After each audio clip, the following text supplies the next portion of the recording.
Welcome to Flat Earth Debate Uncut and After Show. I'm your host Nathan Oakley, and if you are new to this channel, or you've not done so already, then be sure to subscribe, hit the bell notification icon and join button if you'd like to become a Nathan Oakley 1980 channel member and keep up to date with the Flat Earth Debate.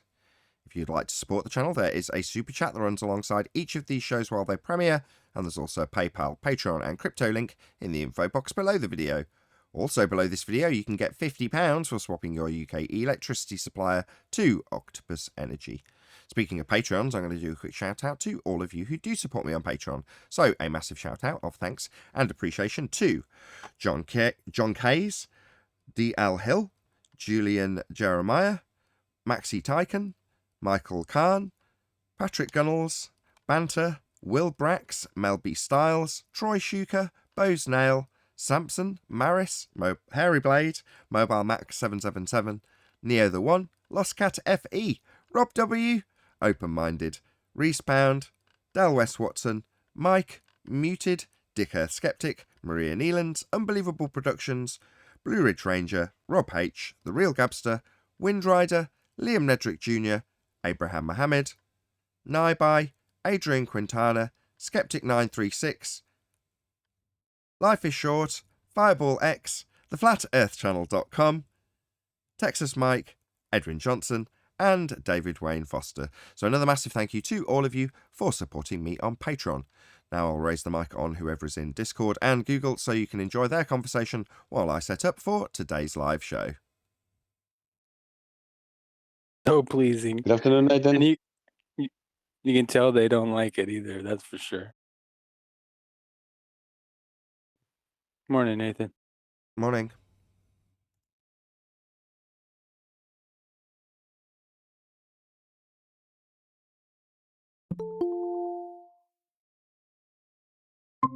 Here comes Neil.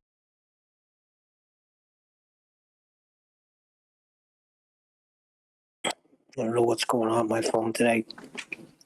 Morning. Hey, morning. Or For some reason I can't get on in Discord. It's not working. Did you need to be in Discord for some reason? Well, I was trying to Neil go on just this popped morning in a and little left bit. the channel. you were Yeah, in for a little bit. I saw you. I saw your name pop up. That's all it did was pop up.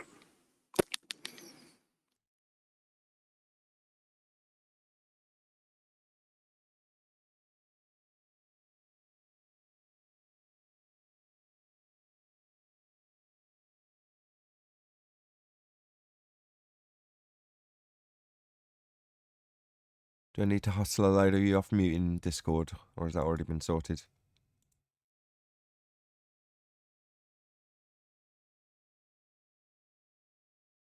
No, everyone's already off mute. You're just a quiet bunch this morning. Yeah, good, yeah.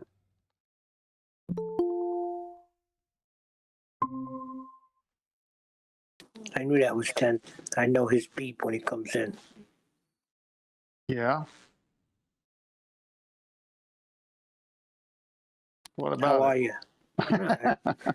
Now, we knew were it was you. talking about how they're punting the climate change today in the UK news. Climate change all of a sudden is almost the, it's the opening news. Climate The change is every day. boogeyman What are you for talking today. about?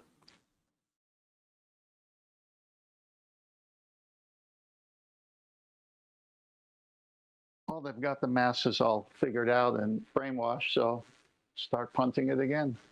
Blame everything on it. Right.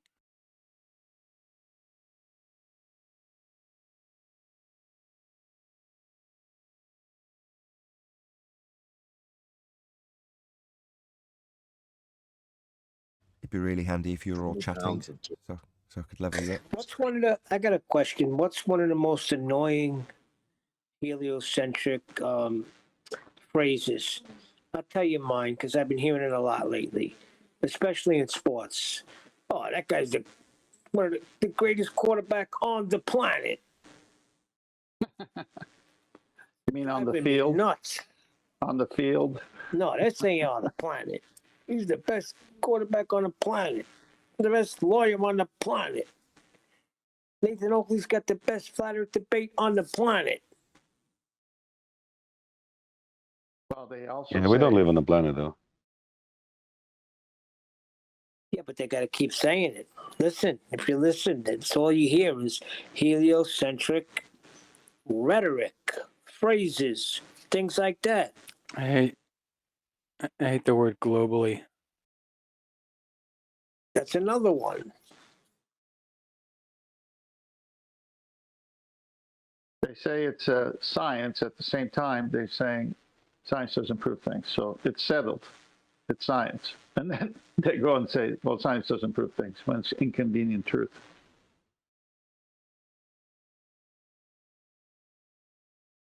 Yeah, but here's the problem. They think it's like we thought. I thought everything was proven. I thought science proved it. I was shocked when I found out that none of this was proven, that it was all just a story. If you put the word science in front of everything, does that mean it's proven? No, now I know that. But I thought, like, when my brother first presented this flat earth to me, it was just a conversation. He didn't try. He just said, I said something about, Earth being, so far away from the sun. If it was closer, we'd burn, or whatever it was. And he was like, what, you still think we're living on a ball? I was like, what are you talking about? And then he started telling me about this flat earth stuff, and I thought he was nuts. And I harassed him for like 2 or 3 weeks. Nobody had to tell me I had to harass him.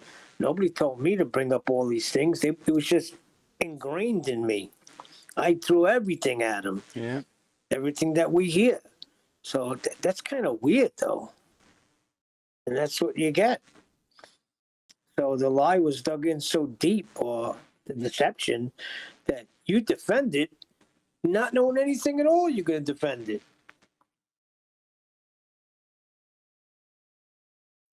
I've been asked about tides, for example. Begging the question in steroids, big time. Assuming moon's gravity, exerting a force in the oceans, that nonsense. As being a flat Earth claim is not. They project everything on us now. Tides, nonsense. I want to know what the radius is of our flat Earth.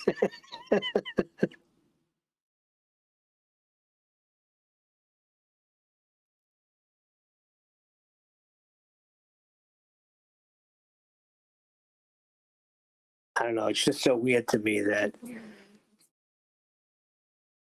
the way it is out there. Like if everybody knew that this was not proven. I think, let me not start because Nathan's going to get all over me again with they.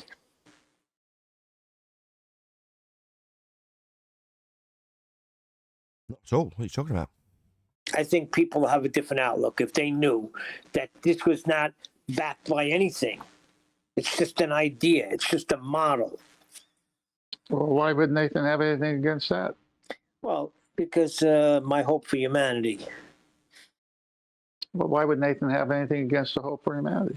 Yeah, well, he does. I just heard it on the other show. He goes, I don't know how many times I got to go over this with you, Neil. I don't know what, something to that effect.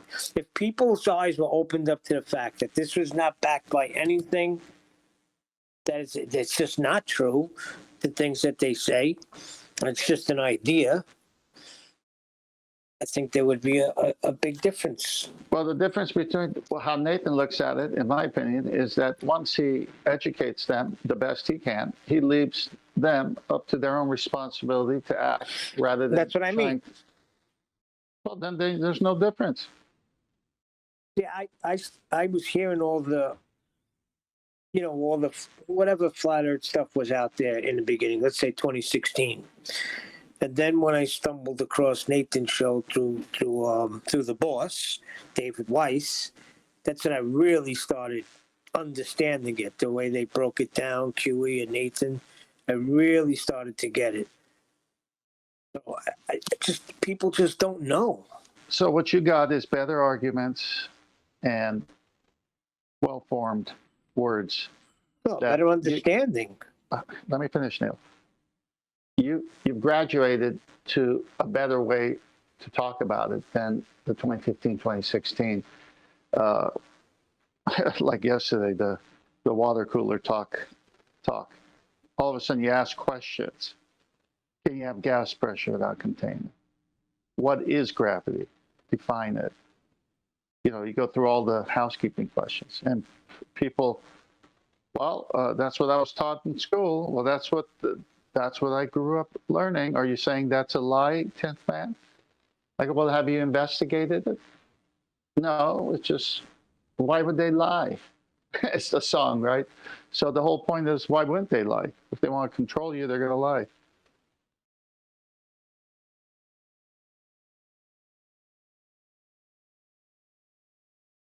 Yeah, that gas pressure out of container. And then how Nathan broke down that, how's it go again? Assuming a consequence, formological fallacy. Affirming That the one consequent. really got me. Affirming the consequent. If P, then Affirming the Q. consequence. Consequent. Affirming the consequent formological fallacy. Formal, because it has form. If P, then Q. Q, therefore P. Yeah, when you broke that down, that stuck with me. Started teaching my eldest daughter logic. She was Learning surprisingly every adept day. at it. I was really impressed. I didn't, in my mind, I thought, yeah, this is a bit too advanced. And then I rattled off a few of the questions and she got them. I don't know why I should be impressed with that. She's 5. Why shouldn't she get logic? But she did. And I was like, kudos. Ace. But the kids Well, that is get it. impressive. Well, no, it's normal because they're not brainwashed to think otherwise. They use their logic instead of chanting. Well, let's look at that. If that was presented to us instead of a bucket being spun over somebody's head with water and all the things that we were taught in school, maybe we would be different. Yeah, but Right. you said the bucket has sides. Yeah, we questioned it right away. I said, yeah, but that's not Yeah, a I remember. You use logic. I remember specifically asking my teacher about it, telling her, "What the fuck are you trying to show us here?" I would say it's a pale example. Indeed. Well, that made the bucket list. I'm glad you can handle it, Neil. Oh, No, but the things they taught us, I mean, it didn't sit well with me, none of it. I just So then couldn't comprehend the fact that this thing was a ball yeah. and we're on it and we're moving. But I don't feel anything. And how are all don't the see waters in the parallax. oceans? Yeah, but how are all the waters in the oceans? How's that working? Because I spent a lot of time at the beach, beach bunnies. So that always fascinated me. So it just wasn't sitting well with me. Because you can't deceive a child. What happens when you put a child on the Santa Claus's lap for the first time? They scream and they cry. They know. Know what? That is not no jolly old red man. Are you saying the child Being has? deceived. Are you saying, Neil, that the child has presence of mind? Yes, they know they're being deceived.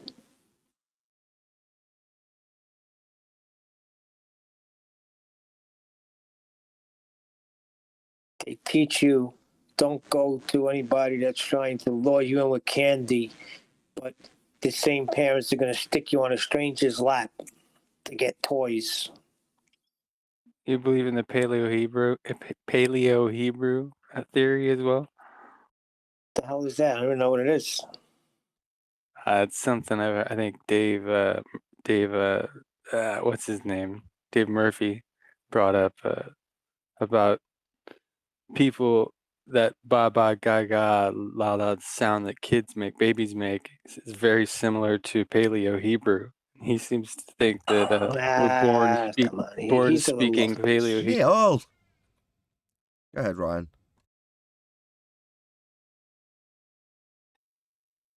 I don't know where I left off. It's just Dave Murphy. He seems to think that human beings are born with the ability to speak Paleo Hebrew.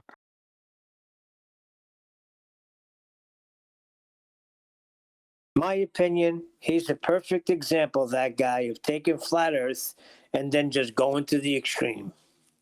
I can't even listen to him anymore. Yeah, sometimes he does take it a little far. A little. Yeah, with his isn't he a black Hebrew Israelite? Yeah, white man bad.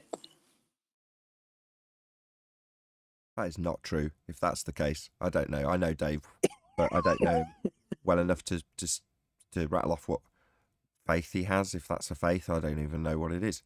But either way, he's not anti-white in any way, shape, or form. If that's what you're implying, far from it. No, not at all. He's a nice dude. I've spoken with him before. Dave's an absolute sweetheart. You couldn't meet a nicer person. The root of all of those things is white man bad. I don't care what you say. That's just total bollocks based on meeting the guy. I just don't think that's the case.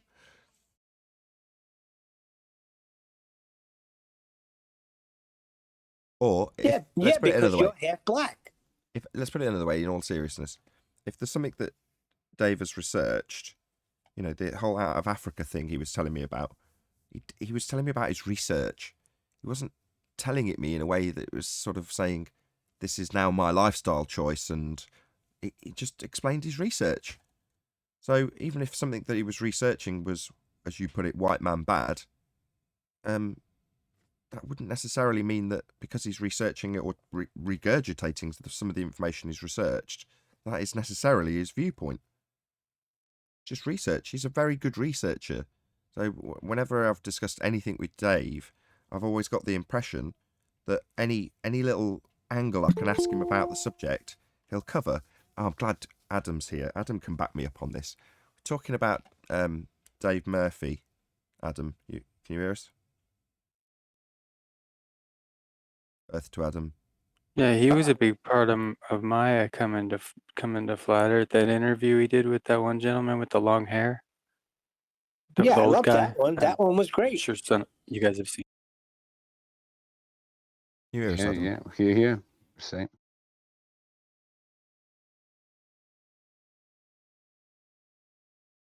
Afternoon, guys. Hello, good to have you. Before I start the live show, I was just saying that every encounter I've had with Dave Murphy has been the same. I'll discuss a topic that he's been researching normally in that moment, or for however long months that he's been researching it up until that point. And he'll have an exemplary knowledge of it that you can dig into, and he'll know any answers to any questions you might have on that subject. In other words, he typically will do extensive research and then start talking about it to the point where he can answer questions. Would you not agree that that's just Dave's way? He's an adept researcher. He's a Jesus hater. Oh God, Neil, hold on. No. Dave No. is a black Israelite, is Dave, and it's part of his He's a Jesus strong- hater. Oh, can you stop strong-held chanting? religious view. I'm trying to hear Adam. Neil, you're chanting right through what people are saying, so we just can't hear them because you disagree with them. Because Annoying. they're not saying the truth. He hasn't said it. I haven't heard it because you're talking straight through it. As I understand No. Dave's religious point, which I don't understand, but I did when we were in Amsterdam. He was there, and he did meet up with a load of other black Israelites that were celebrating a religious day for them. So I do know he holds his religion dear and true to himself. He's quite observant in his practice as well. Mhm.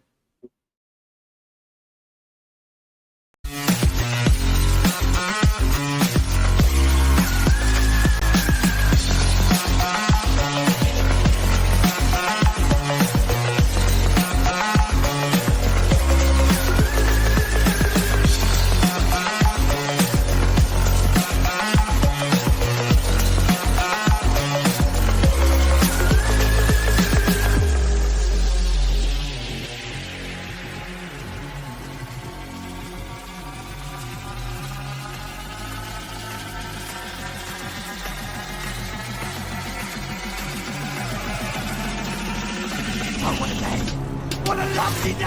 to Flat Earth Debate Live. I'm your host Nathan Oakley, and if you are new to this channel, or you've not done so already, then be sure to subscribe, hit the bell notification icon and join button if you'd like to become a Nathan Oakley 1980 channel member and keep up to date with the Flat Earth Debate. If you would like to support the channel, there is a super chat that runs alongside each of these shows while they are live, and there's also a PayPal, Patreon and crypto link in the info box below the video. Also, below this video, you can get £50 for swapping your UK electricity supplier to Octopus Energy. Most importantly, if you'd like to join the discussion, simply mute the page you are currently watching, then click the link in the info box below this video to join the panel and express your views on the nature of Earth. If you do join, please don't swear. If you do, you'll be ejected. And if you are, please don't try to rejoin the stream using sock accounts. You'll be warmly welcomed back on the next stream. Please also share the show on social media. Sharing the show obviously increases the live audience, but this in turn increases the chances of a more diverse panel, so please share the show on Facebook and Twitter. One last time, if you're new to the channel or you've not done so already, then be sure to subscribe, hit the bell notification icon and join button to keep up to date with the Flat Earth Debate. Now, we are joined by somebody trying to get in while I'm doing my intro, which is, of course, Arwin. We're also joined by 10th Man, Brian's Logic, Neil, Adam, and a whole bunch of people in Discord. So welcome, one and all. Morning, all. Good afternoon. Hey, good morning. Afternoon. Hey, good afternoon. How are you? How are you? Morning. Very Yeah, we enthusiastic. got a full panel. Cool. Yeah, full panel, enthusiastic bunch. Excellent stuff. Couldn't be more happier. Any evidence of physical, just don't have geometric, art. sphere edge interruptions? Go on, whoever that is. We don't need no stinking R. No, you said we have a full panel. We're Not- ready to go, and I go, yeah, we just don't have R. We'll start with that then. Any evidence of the R value, Earth radius? I was No. just discussing this earlier. Well, actually. No, Oklahoma. Oh my Not God. present. One at a time. Let's just all take a breath. I know we're live. I know it's exciting.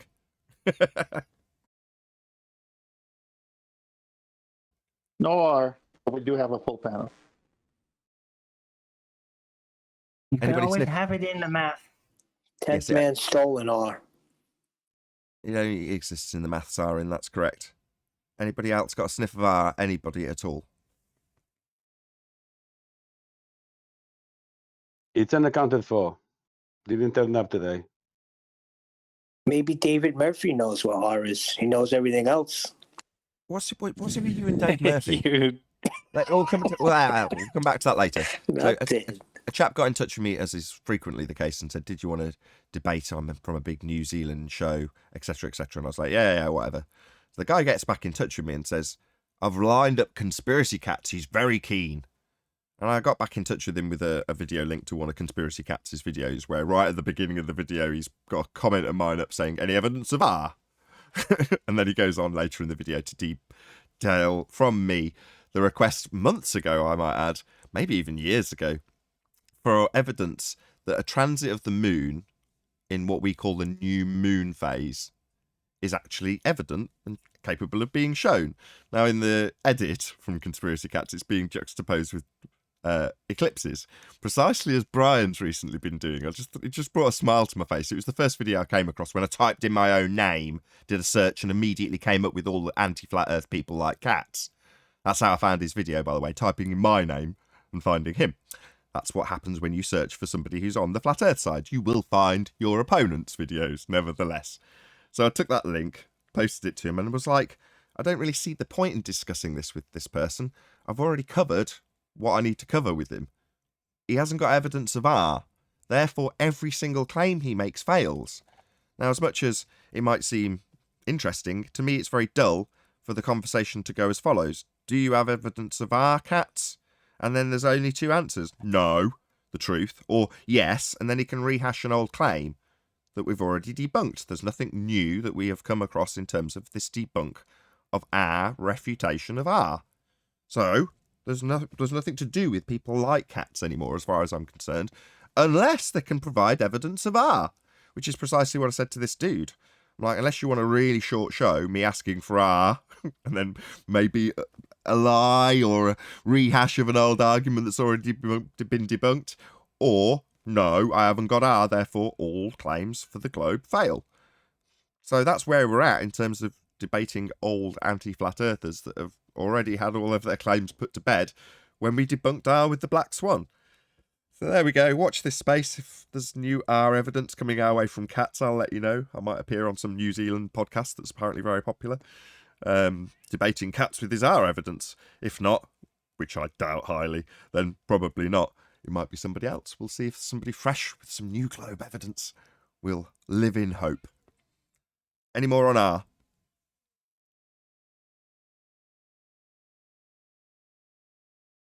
Not film noir, Paula. R. You, Mike, think you'd hear this clearly. The R value. Earth radius. Any more on this subject before we move on? According to Neil, I stole it. You stole R? That's what he said. Who stole what now? This will have to gain some clarity. Neil accused me of stealing R, but there was no R to steal. In the beginning of the show, he just wouldn't let you get the housekeeping question out. He hijacked it. That was That's Earth all. How curve. could I? Yeah, but my reply is, how can I steal something that doesn't exist? It only exists in the maths. Okay, I stole math. Discord? Anybody come across anybody claiming they can prove the R value? Is it the case that when you are on your travels, you don't find people actually arguing for it? It's just automatically assumed. Yeah, Go on, George. satellites is what they invoke lately. What it should be observed from the ground. Now they claim they can measure from the air, from the second law of thermodynamics violation. And what they're measuring? It's just nonsensical. So be more specific, George. What about satellites? And you said they're measuring something. What are they measuring? They're measuring nothing. They cannot give us measurements. They just no. invoke satellites. They don't have an explanation, a reason, nothing. They don't give us nothing. Okay, I don't need the rebuttal. I just need what you understand to be their claim if you know it. So they say satellites. Is that the end of their baseless assertion? Because if you just say satellites, I can just say grass or unicorns or whatever I like. That's pretty much correct. That's pretty much what happens, because the following up question, they don't know what to answer. So they just invoke satellites and that's it. And they have nothing else to add. Okay, but from that, I've got to then assume what they're going to utilize satellites with. I mean, is it the presuppositional orbital path of the satellite that they're utilizing?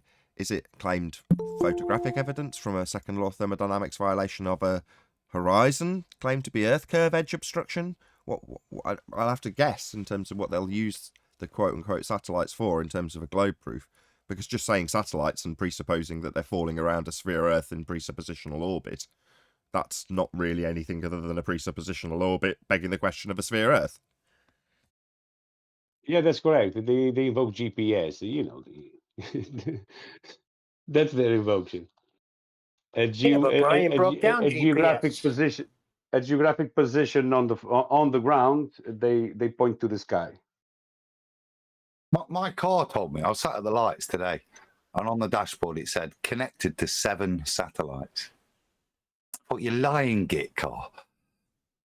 Yeah, but that's GPS. It's not a satellite, is it? And to mix up those two systems, to conflate the two, to suggest that space is possible is very weak. Did it really say it was connected to 7 satellites? Mine says, turn left, fool. Yeah, turn left. 7 satellites say turn left. That was Mr. T.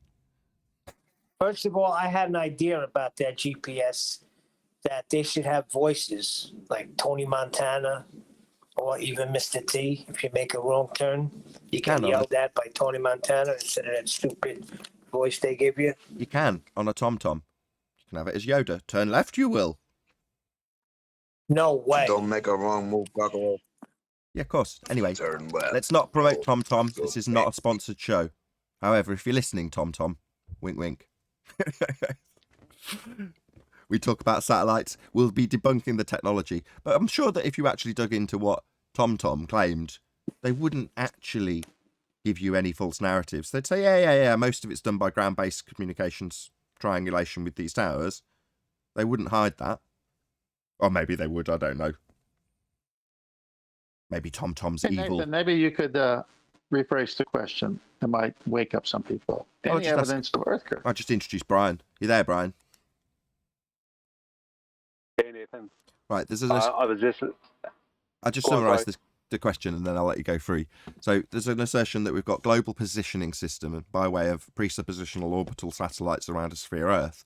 Now, the name itself, I mean, that to me, Brian, obviously as a complete devout globe believer, is enough to prove that we're on a global system because the system is global, right? Global positioning.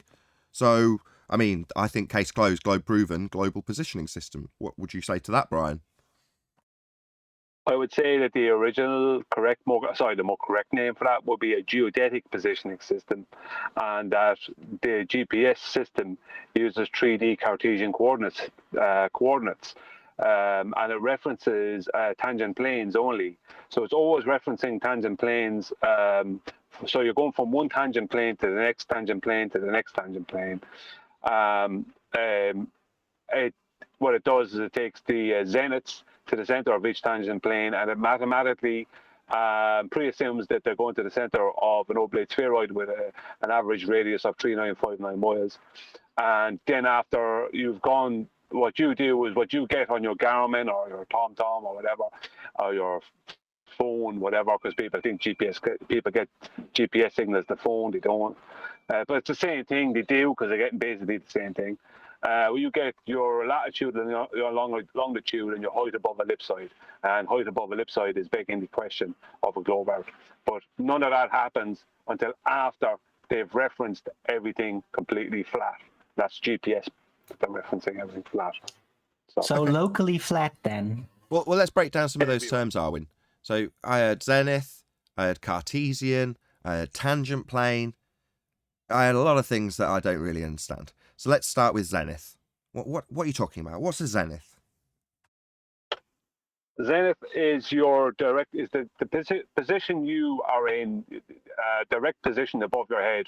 It's like an imaginary line from above your head that goes straight down to, in their belief, they bring it to the center of an oblate spheroid.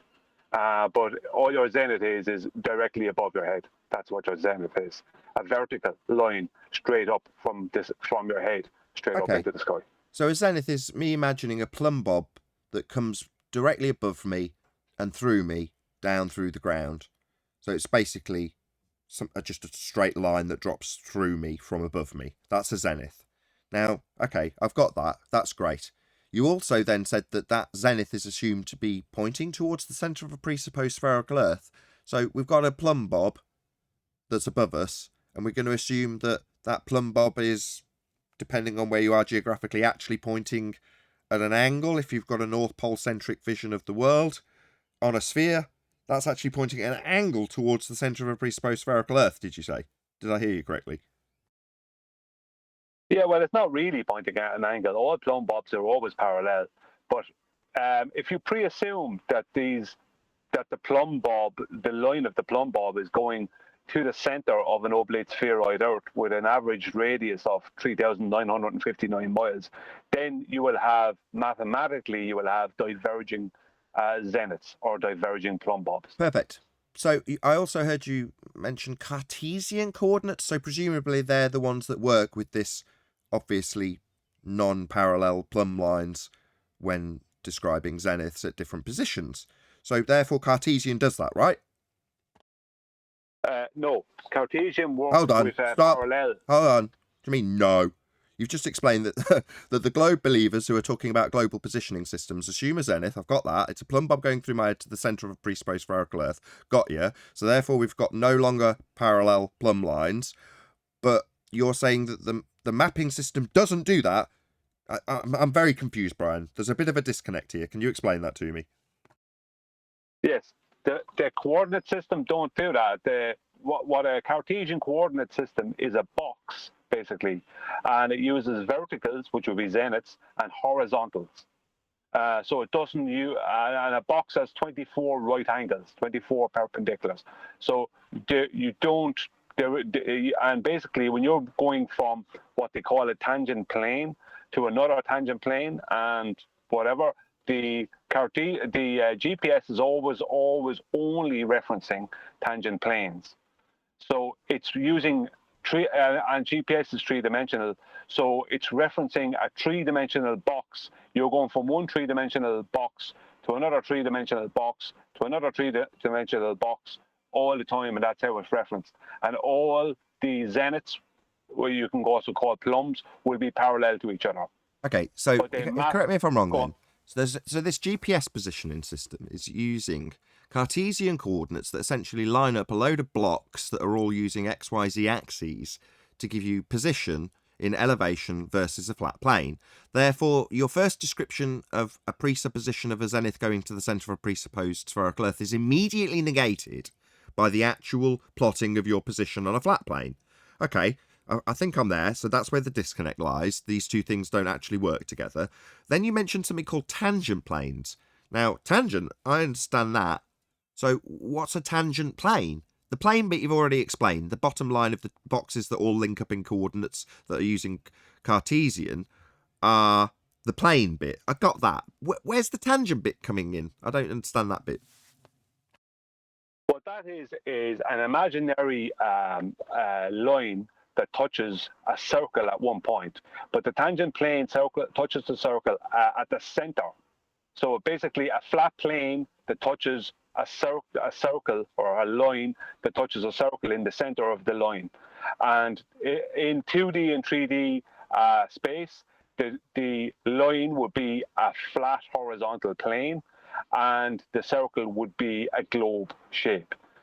So when you are traveling across a tangent plane, the pre-assumption is that tangent plane isn't flat, but it's actually curved.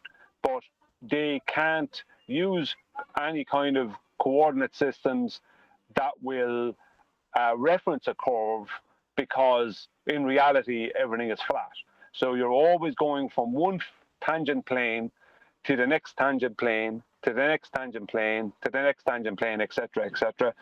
But which means that if you think of a disco ball, the way it has all these little flat mirrors on it. So No. While you're describing a disco ball, there's no, at any point when you describe the Cartesian coordinate systems linking up in boxes, there's no angles to these boxes like on a disco ball, is there? In the GPS. No. That kind of no. Okay, fine. So, okay, hold on. So before we move on to disco balls, right? I'm sure we will come to that as well. Let me just summarise this crap sandwich. So you've got a presupposition that a zenith moves to the centre of a presupposed spherical Earth. Then you move forward to use XYZ coordinates that are known as Cartesian and map out blocks with a description of the flat bottom for each of the coordinates systems, but describe them in name only as a, quote, tangent plane.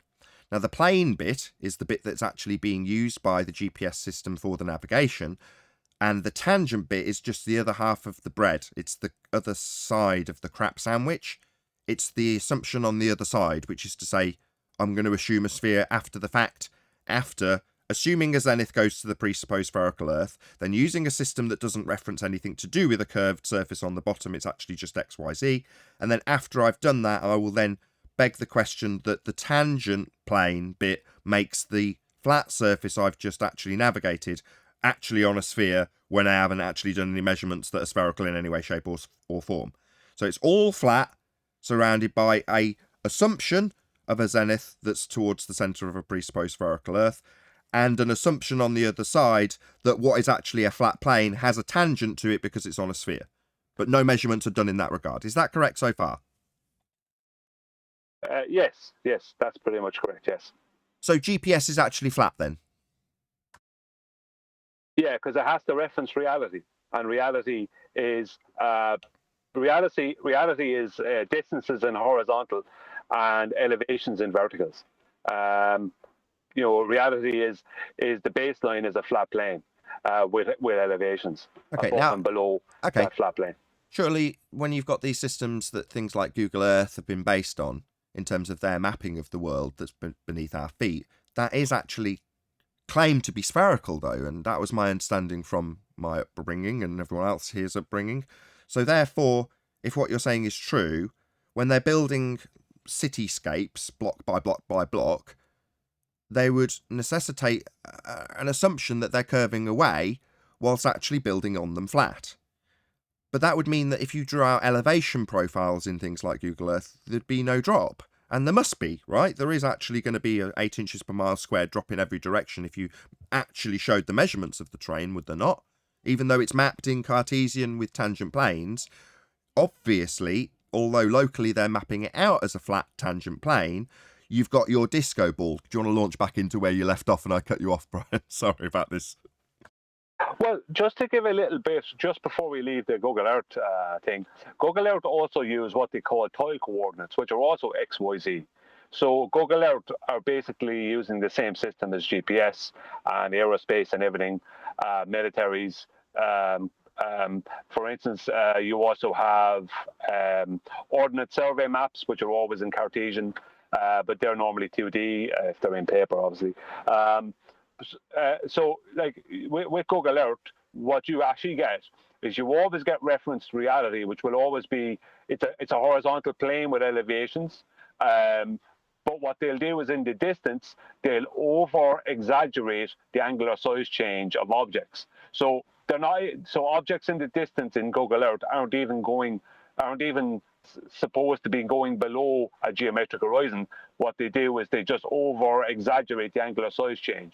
So it gives the impression that something has starting to go over a geometric horizon. Sure. Because they have to reference reality and there is no geometric horizon. Sure, but when you're just what you've just detailed is the visual depiction in 3D rendered worlds of computer game simulation that is offered alongside the actual measurements in Google Earth.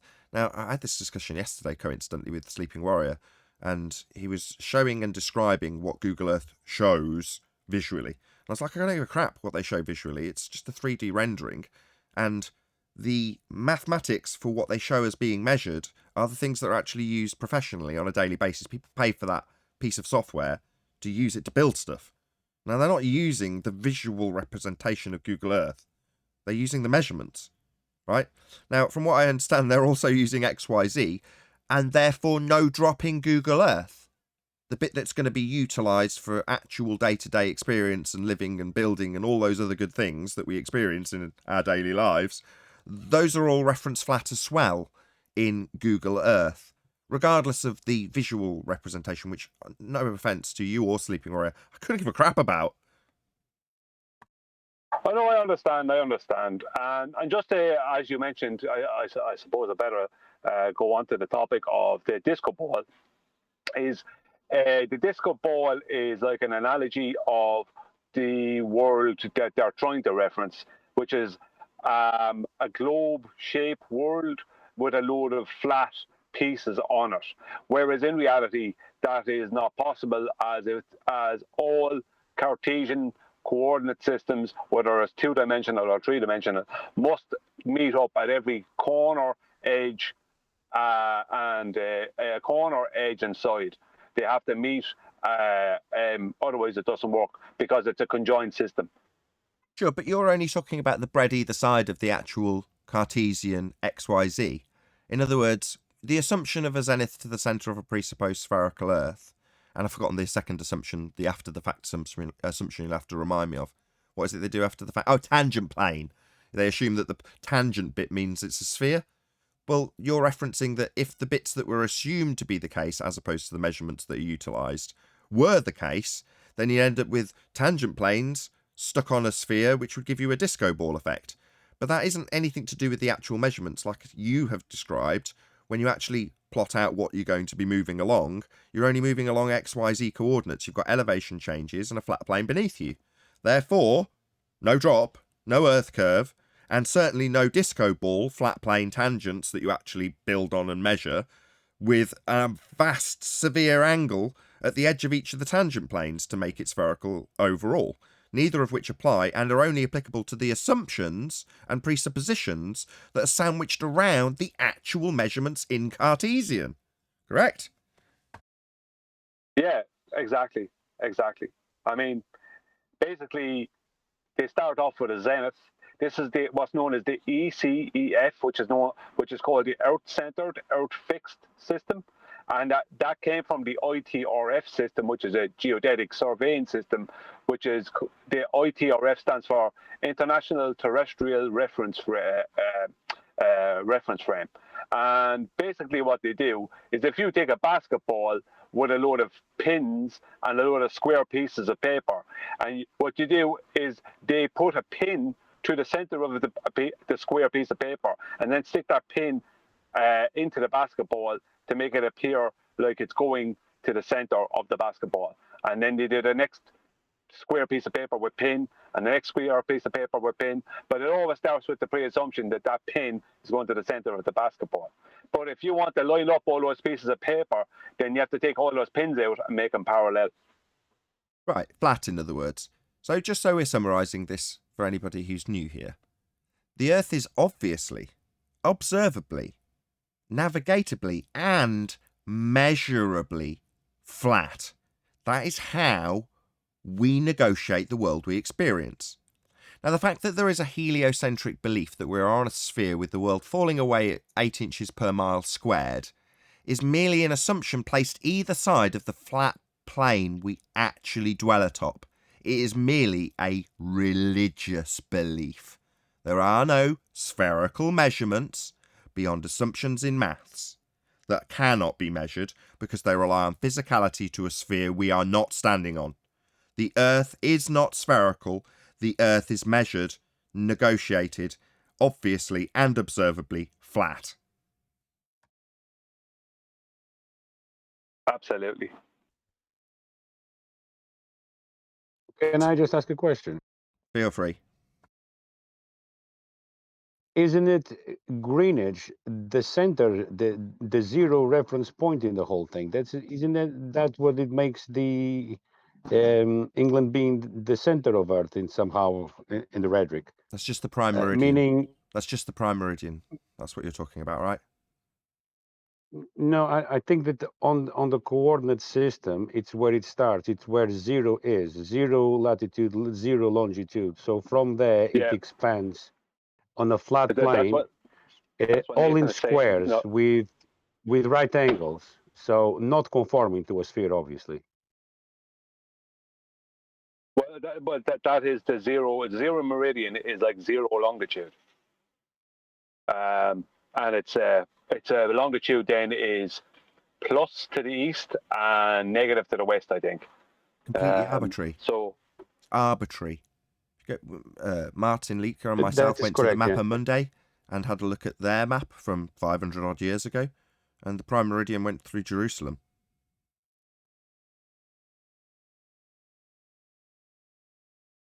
Arbitrary. These are lines that have been drawn that don't exist.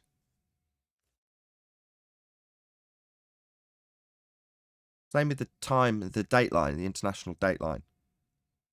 Move either side of it. You can decide what day you're going to be on. For certain countries, obviously not others. Hey, Chocolate.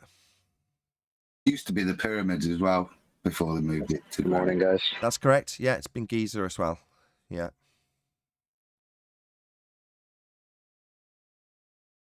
But as I say, this is arbitrary. You know, it doesn't mean anything. I mean, yes, you can work within this convention to navigate, right? Once you've got it all plotted out. It doesn't change the fact that none of the plotting out bit works on a sphere or is done on a sphere.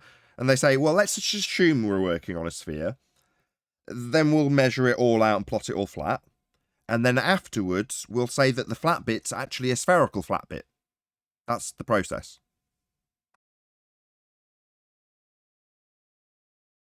It's kind of pathetic when you lay it out like we have. I mean, it is complicated stuff, and I thank Brian for going through it in the way he has with me irritatingly and interrupting at various key moments. But this is the world we live in. We live on a flat plane. That's how it is. You don't have to like it. Now, you can dig through the rhetoric and listen to how they presuppose sphericity when they're actually measuring flat, and how they justify why they're measuring flat for simplistic sake, or why they're flying across it flat for simplistic sake only. And how they'll declare after the fact, when doing those functions, how it's actually a sphere anyway.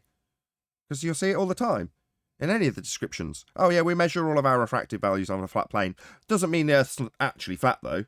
Things like that, people will just go, oh yeah, okay. It's like, hello, you haven't even got to read between the lines. They're telling you it's flat. They even say it's easier that way. I wonder why. It's easier to navigate or fly over a non-rotating flat Earth. Why? Oh, because that's kind of how it is.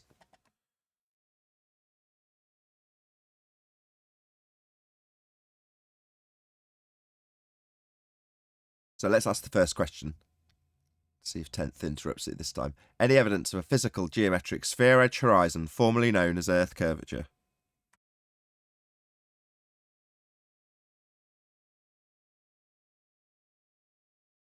Nobody claims the horizon's Earth curve. Except the people that claim the horizon's Earth curve. You think that'll come to a head, Chocolate? A few people have mentioned this in other shows that I watch, and in my comment section for that matter, where they've said, will it come to a head between anti-flat earthers? So, for example, Blue Marble Science saying Earth and atmosphere travel as one, hot air balloons aren't expected to drift, we're not on a roundabout, all of the things that would fly in the face of a claim we have coriolis drift, the actual globe claim. Well, do you think it'll come to a head where somebody like Blue Marble Science ends up in an argument with someone like Neil deGrasse Tyson, who's saying, yeah, the ball goes through the air and the Earth turns beneath it to cause the drift? And Blue Marble comes back to him going, you idiot, the atmosphere moves with the Earth. You know, will that happen? Because at the moment, it's us pointing it out, and they call us idiots and say, why would you, Mr. Flat Earther, expect to see drift? And it's like, I wouldn't. That's not my claim. I'm debunking that claim. But you're now flying in the face of your own claim because I've debunked it. So at some stage, you've got to have the situation can't, just by statistical chance, it'll be the case that at some point, someone like Tyson, or with that actual rhetoric that Earth turns beneath to cause drift, and someone like Blue Marble Science who says, no, Earth and atmosphere stand in violation of the first law of thermodynamics and spin together when it's unbonded gas. And those two things come together with an argument between globe believer and anti-flat earther. That was to Chocolate, if you're still... Yeah, that's what I've been saying. They need to start debating each other. What's going on? Well, leave the flat earthers alone. Y'all have enough things to work out between yourselves, guys, anti-flat earthers and globers. Is the Earth spinning? Is the atmosphere lockstep with the Earth or not? Because both these claims come from you guys. So you might want to work it out. On the It's been curvature like 6 point. years now. And I think it's important for us to actually make a point about this a lot, because it's kind of ridiculous when you go to like the priests, like smoking the grass, and he tells you one thing, and then the clowns that come in here or make videos about us say another thing. But then later on they'll say, oh, but you guys you don't have a coherent model, you don't agree with each other. You guys who have this shit on paper can't agree with each other. So work it out, man. 2021. Another exciting talk that I love it. I've got specifically on curvature, Nathan. I'm doing a new What is the World, and on that, with regards to the priests of Bill Nye, Smoking the Grass, Mick West, Michelle Thaler, all of them I've got quotes for where explicitly they are defining the horizon as the physical leading edge of the sphere. That's they're quite categorical religious statements from them that the high priests are making, and there has got to come a point where the anti-flat earthers address this, because that is not their rhetoric. They are also denying the ball earth rhetoric, the anti-flat earthers. So what you're saying is there's got to be a situation come to a head where someone like Tim Osman challenges the actual globe rhetoric with nobody's claiming the horizon's Earth curve. Well, they are. See, Bill in Nye. that particular statement, that guy is so crazy that he needs to debate himself, because he's actually presenting evidence of, oh, this is a horizon and it's the curve of the Earth. Meanwhile, with his words saying that it's not. Nobody said that. Who says that? I've never heard that. What? Are you all right, man? Do you require medication? Because you're presenting that right now and then saying, I never heard that. That makes you guys sound crazy. Okay? Thanks. Unless we're just not understanding them. They need to report back for retraining at the ball academy, don't they? If that's Yes. Back to the head of the class. The back of the class. Yeah, I think they Guys are got to nuts, debate man. each other. They have to debate each other. Yeah. Set up a nice Anti-flat earth is anti-flat important. earth, Right. anti-flat earth versus globe debate. Right? Go to modern day debates or wherever the hell y'all go and work it out. And then come see us. This is why it's so not, you know quiet why? here. My bad, dude. I got I'm hyped. They're not, because the actors in the mainstream have never addressed a single flat earther argument ever. Because our argument is, hey, there's this claim and there's no evidence for this claim. Would you care to elaborate on that? That's all we're asking. Doesn't matter which question we're asking. Ultimately, that's the sense of it. Where's the evidence? Like, so all they've done up until now is basically say that we're irrelevant, and our questions are irrelevant, and then they straw man us to death. So if the other guys were to come out and debate them, they wouldn't answer them with anything other than a repetition of the shit in the textbook, because that's what they've been doing this whole time. I would agree in this sense, right? Until they get their shit together and work it out, we are irrelevant. Because like I said, they need to debate each other, right? Just this one example, is the atmosphere rotating lockstep with the Earth, or do we have a drift? Okay? Because both those claims, again, come from you guys. We don't have any of those claims, right? That's you. So, yeah, get on it, guys.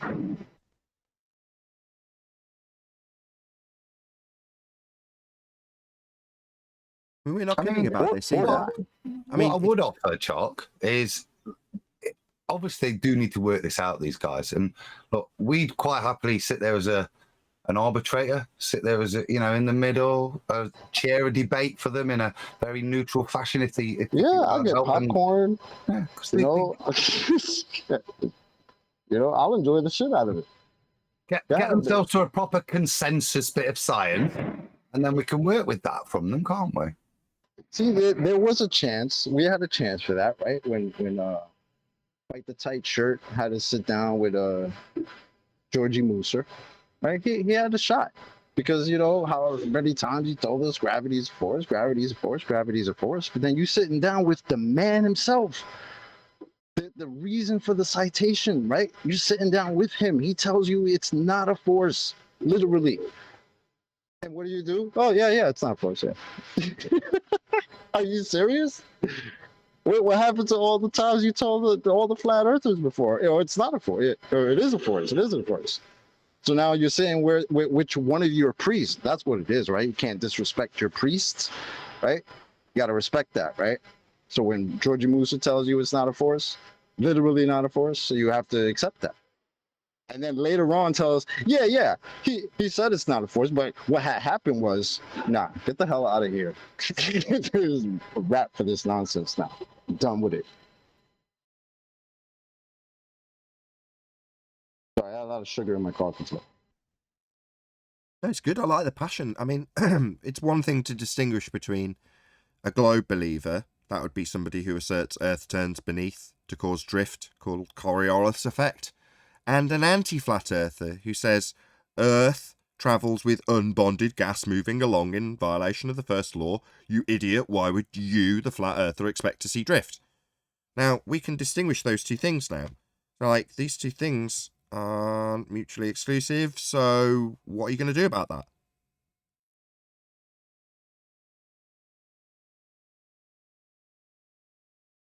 Can't have both. It's a contradiction in terms.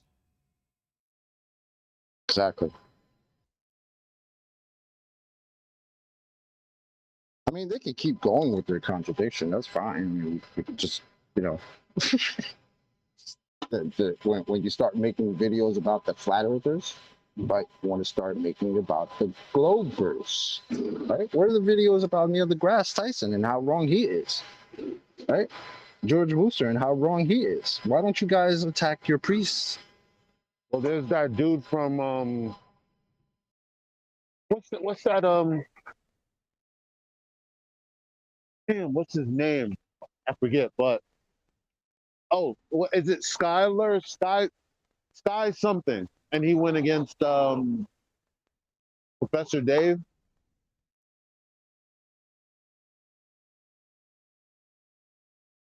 You guys know what I'm talking about? I'm not sure now. You'll have to fill us Sky in. something. Sky Scholar. Okay, I'll look it up myself. I'll be right back. Yeah. Oh, I know what you mean, Eli. The Sky Scholar, the PhD dude. Yeah. Well, he was the guy that was talking about gravity and was it plasma of the sun? And stuff? He gave him a proper schooling, didn't he? It's Dave's high school degree, not even a proper degree, certainly not a professorship.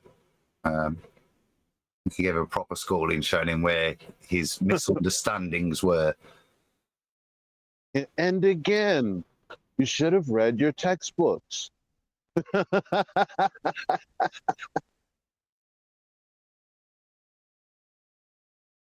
don't like the textbooks apparently now. Only the priest is sticking to the textbooks. These guys got the new science, the new shit. Right? Well, this is my point from the beginning. It's what we were taught in school. And I think if we begin, well, we are with the housekeeping questions and just having a flat earth debate, but still over 90% of the world do not know. They think that what they're being taught in school is same as 2 + 2 = 4.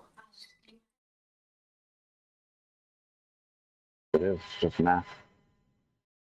No, but I'm saying 2 + 2 = 4. You know that, so they think it's the same thing when they say, "Okay, go to your science book," and you open up your science book, and they start breaking down the solar system and everything. They think that that's proven fact. It's in the same book, right? You got the chapter 1 is scientific method, right? Experiment, hands-on. You know, you actually have things you're going to manipulate, cause and effect, right? And then what? Chapter 4? Oh, look, what's going on Saturn? What's going on in Neptune? How we discovered this crap, right? And it's in the same book. And what's on the front of the book? A giant magical water ball spinning around in a vacuum, and on top of that it says science, right? Crap all over the place. Where are the ballers? Are you guys in here? I've been wondering that for the last. Where are y'all? So this is the third day, right? So I was saying, Nathan, that the last 2 days have been such great shows that I could recommend it to my grandmother if she were alive, right? Like, it's been very informative, very good, and this seems like it's a third day. And I was wondering, with all that we've discussed, I mean, it's the usual answer, you know, mum's the word. But I was wondering, why aren't they coming to address anything? They're in the chat. We know they're there. Why aren't they saying, well, you know, you're wrong about this, or this is what you got wrong. Look at this citation here. This proves that you had a misunderstanding about this in particular. Why don't they ever do that? Hold on, Eli. Grandmom's the word, not mom's the word. They will. I mean, you've got to remember, these people are under pressure, unlike us. So, other than someone like Neil, who wants to convert other people and is deeply emotionally involved in whether or not people convert to his way of thinking, other than those people, you don't have anybody with a great deal of concern about the nature of their reality. There's a certain amount of intrigue, I wonder what it might be, but there's no concern because you're not about to have your paradigm broken. So when we concisely and in a very laid back, casual, relaxed, whatever word you want to use, way, detail the death of their religion, they can only tolerate that for so long. So this pattern is a recurring pattern. You know, every month, at least once, maybe twice a month, there'll be a 2 or sometimes 3, sometimes even 4-day stint where there'll be absolutely no fundamentalist religious interjection. But that causes a lot of sleepless nights because the comment section below just isn't going to satisfy that that urge, you know, to topple the regime of flat Earth, right? The anti-flat earther in them comes out, and eventually we see those anti-flat earthers rearing their heads, or you know, eventually people say, oh, let's talk about something that's loosely related to the subject matter, and we end up talking about the Matrix or something, and there's a normie who'll hear that and go, well, I can just click the link and join, right? I can just tell them how wrong they are. Do they never have heard of gravity on show 1460? You know, I'll just tell them about gravity because they've obviously never heard of it. You know, that'll happen eventually. But as you correctly point out, having no fundies challenging us just means we get to concisely summarise all of the arguments in a very casual way that's very digestible. Because there's no yelling or fundy muting. But where are they? What, the people you need to convert?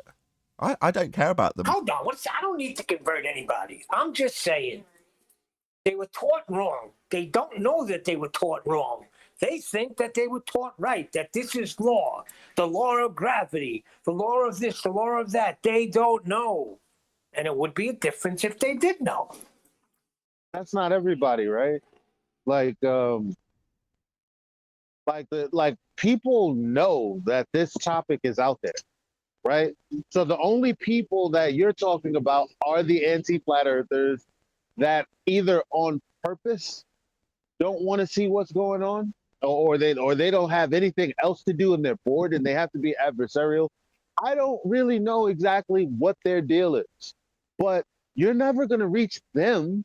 So I don't even know why you care. It's not that I want to reach anybody. I just want them to understand. I want it to be known that what we were taught in school is not true. Wouldn't you want to know that, hey, wait a second, 2 + 2 is not 4? Holy shoot, I thought they taught me in school how to do math and it was 4. And now it's 5. Come on. Who are you saying come on to, Neil? That was all detailed. You, Nathan, you. I'm at peace with this, Neil. You don't need to tell me. I don't really give it any thought beyond the show.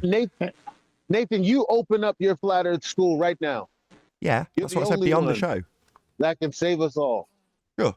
But beyond the show, if there was a fundy here now and I was arguing intensely and people were like, wow, he's really passionate about this, which I am. After the fact, once the show closes out, I literally don't give it a second thought. Half the time I don't even remember their names. Because it's not something that affects me in that negative way, where I'm concerned about the nature of reality and how it's going to affect me. I just appreciate the world around me on a more local level, on a more day-to-day level. Beyond the show, I mean. I think you misunderstanding me. Hold on. Go ahead, Rams. I'd like to ask Neil if he's really secure in his... Is he Don't in start, the flat Ray. earth? You triggered him straight away. Just say that again, Rams. Start. We'll see if we can get through this with Neil. Go ahead, Rams. Neil, are you completely satisfied that the Earth is flat? No, I'm completely satisfied with reality. I'm just shocked that it's been out here so long and people are not realizing that what's being taught in the school books is not true. Didn't you think it was true when you were taught it in school? How do you know that? How do you know that? Do you know what you just said? Hold on, everyone else, don't jump on Ram's bandwagon. Rams is trying to counsel Neil. Let him counsel me. Yeah, but like my question, do you know that that's the case, and are you secure in that? Because if you are, why do you need the acknowledgement? I don't know what you're talking about. I'm fine. The world is not fine. How do you know that? But why do you need the acknowledgement of the world? I don't need the acknowledgement of the world. I know what I stand why do you care? Guys, everyone else, let's try this a third time. Just want to hear Neil and Rams, please. Right, let Neil respond. Try not to jump over him. Why do you care so much what the world thinks? I don't care. If you know that that they're misguided, then why would you be so frustrated at the fact not that misguided, they're mistaught. That doesn't bother you that when you went to school and you were taught something that then you find out later on, me at 51, that, wait a second, it's not a proven fact that we're on a planet? That didn't strike you it as was frustrating up weird? until the point when I became secure in my own knowledge of that I learned.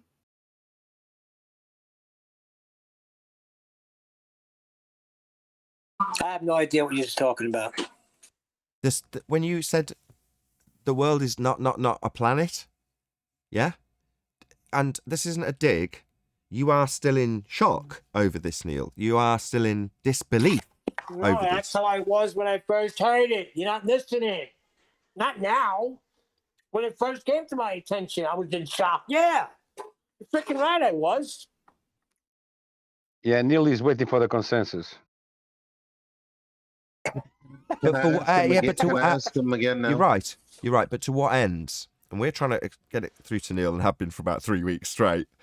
That it's not actually a societal problem, and even if you got everybody to understand it, right, you would still not be at peace with it. Even if I could make that happen tomorrow, Neil, and I am determined to get this through to you, and at some point you will. It's like when you've got some woman that's leaving a man that she really loved, or he leaves her for the sake of argument, right?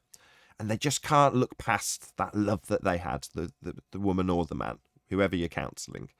And they're like, but you're just not getting it. You didn't see this, that, and the other. And you're like, one day you won't care about how that relationship was. You'll wake up one day, go through your daily process, do what you do, go to sleep, wake up the following day and realise that you spent the entire day not caring about that thing that you had with that person.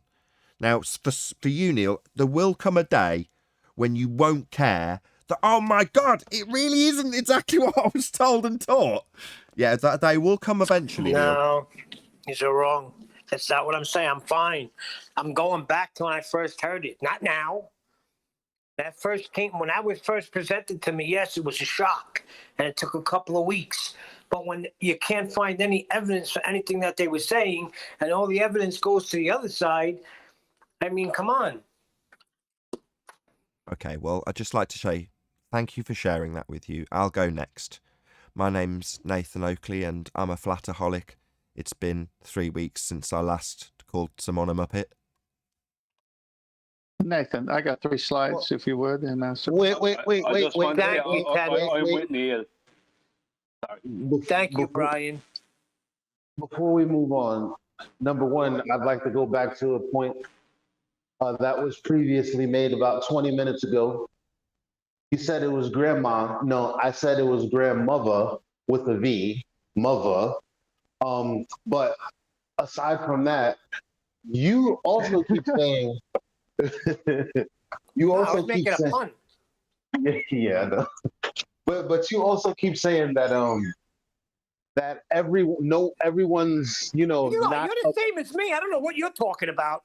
Neil, we will never get listen to to the what I'm end saying. of this sentence unless you let him get to the end of this sentence. So you're saying that no one's getting it, no one's upset. You would expect, like, the earth is flat. What? Yeah. There's no evidence. What? You would expect this big boom of people who are just like, what the fuck is going on? But my question to you is, how do you know that that's not happening? Like, you keep saying, I know it's happening. I know it is. Yeah, but you're saying it's not, and you're frustrated about it not happening, but you're now saying it is. Okay. Well, okay, hold on, Neil. Where's it happening? Because I can tell you where it's happening, where someone has pain like yours. Hold on a second. When I was in the beginning, in the pre-show, I was talking about how there's just certain phrases that are really pissing me off, and I keep hearing them. Like, he's the greatest on the planet, or globally, or this or that, and they keep putting it in and putting it in and putting it in. It's like, it's annoying. It is annoying, Neil. It annoys me too when I hear that nonsense. And you even said it one time, Nathan. but you weren't recording, so you're lucky. Otherwise, Yes. you would have had them coming out of the woodwork. That's So correct. he was right. You're not okay with it because the bottom line is when you turn on Netflix and you want to watch TV, when you want to sit down and watch a nice program on Netflix, CIA program, entertainment, right? You see all these globes everywhere. And now it's uncomfortable because your family knows that you don't believe in the globe. So now you can't have this easygoing moment where a globe just went by over the screen and no one said anything. Now it's these tense moments and it's annoying as hell. So you're not okay with it. I don't And know what the that's hell you're okay. talking about. I watch TV fine. I'm just saying certain phrases that they put out. I mean, How you gonna say I'm reaffirm fine with it? I'm just not fine with it. That's what you keep saying. the phrases that they say? That's what I'm saying. Yeah, So like that when- would when be you- the part that you're not fine with, Neil. I mean, you're my boy, but that's what you're saying. You're saying I'm fine holy except for this shit, part. I don't know how this is on me again. You people. It's okay, Neil. Okay. It's okay. Look, it's okay. I But think Neil, we I can. get it, Hello, I get it. hello. Now I think we've got to the root cause of the problem. Now we just need to apply some therapy. So I think what we need to do is to face the bad words head on together, Neil. So we're going to have a little try. We'll try a few words and we'll see how you react. Everybody be calm. I'm being serious. Global. Bullshit.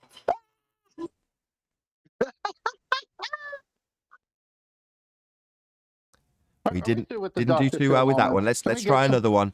Let's try to see how you react. Atmosphere. Sickening. There he goes. Let it out, Neil. Let it out. Give him the big R. See if you can cope with the big R, Nathan. Radius value. That flies over everybody's head. That don't affect me because they're too stupid to understand that. What about tides? What about what? Tides. Pride. Tides. That's too stupid for that. Planetary. There's one. Drives me nuts. Yeah. Yeah, but it should have the same Can't effect. wave isn't to it? dismiss It's the not a tides question. anyway. Can't wave. Dismiss the tides. Good one, Ted. Good one. Can we get to the three slides? Can we get to the three slides? Tim got about the slides. Dr. Phil moment. This is the 10th slide moment. 10th man is that Oh, guy yeah, that says, Nathan's enjoying it. look, guys, you're having too much fun. It's time for a slideshow. What's your problem? All this fun. Thanks, Tim. Right, Are we getting an AAG. intervention on our intervention? Ted? It is, yeah. What are you doing? AAG, got it up. Everyone clear the Yes, airwaves for 10th, please. Yes, Chocolate brought this up in my mind because when he said something earlier, it brought me back to the Association of American Geographers, where it says, words for thought, notes from the Glossary of Mapping Sciences. You go to These the are my sentence. people. Those are your peoples. Fictitious geography. In science and also in mapping, we are concerned with nonfiction generally in our work. But all too often, we lose sight of the fact that much of our nonfiction is built upon abstraction and arbitrarily agreed upon convention, like p-values, for instance. With that in mind today, I will share some words from the glossary to help us remember that right there in our nonfiction research is our own fiction that we like to call abstraction and assumption. The ending of this article, after they went through certain words, says, we should embrace the fiction in our science because understanding what we can measure and what we cannot is a very important step in understanding the world around us scientifically. With that, I am going to say, if you are watching this on either Nathan Oakley 1980 or Nathan Oakley Premiering streams, then stay tuned, as there will be an after show to follow. Unfortunately, if you are watching this live, this is where we bid you farewell. Massive thank you to Godzilla37 for smashing the super chat. I forgot to shout you out, my friend. I'm really sorry, but thank you for the support. Once again, stay tuned if you're watching on either Premiering stream. I've been Nathan Oakley, and I'll see you all in the next video.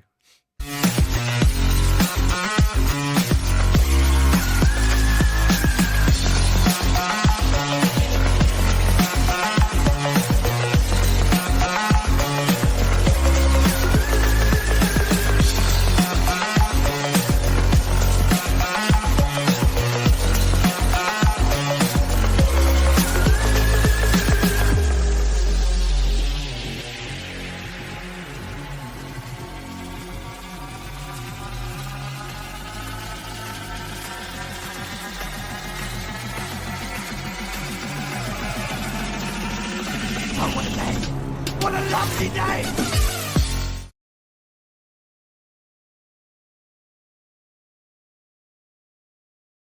In reality. So when they go to work out 3959, it never works out. That's why the black swan kills it. So it's just theoretical, simply, just a thought experiment, doesn't exist. And after reading that argument, they're fine with it. I mean, that article, they're fine with it. The other thing that bothers me is how they make a mockery of us.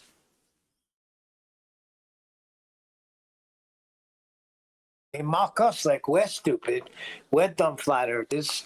Yeah, but that's part of the involvement when you're speaking truth against a lie. All the people who've been brainwashed in a lie That's will the mock you. internet.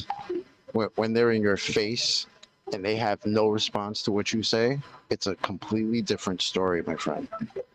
Trust me. There's the other one I hate. Thanks, Bob. That I get a lot. Thanks, Bob. Well, why don't you embrace it, Neil? Because it's Yeah, that's actually them in good. their denial. They But don't, they can't. they don't that's even know another. what they're saying. Well, whose they problem can't- is that? That's their I'll problem. get it in some. Why are you worried about it? Go ahead, Seth. I'm sorry. When they can't answer the question with logic and proof sources, they resort to add-ons. Come on, just accept it. Thanks, Ten. What's up, Brian? Yeah, we're not in pain. We're just passionate about bullshit. Bingo. It was bullshit yesterday, and it'll be bullshit tomorrow, and I don't want to be hearing about it Exactly. on TV or anywhere else. That's my point, Brian. Brian, It's nothing to do with do you- therapy. Brian, do you know the price of manure has gone up? It's not sliding then.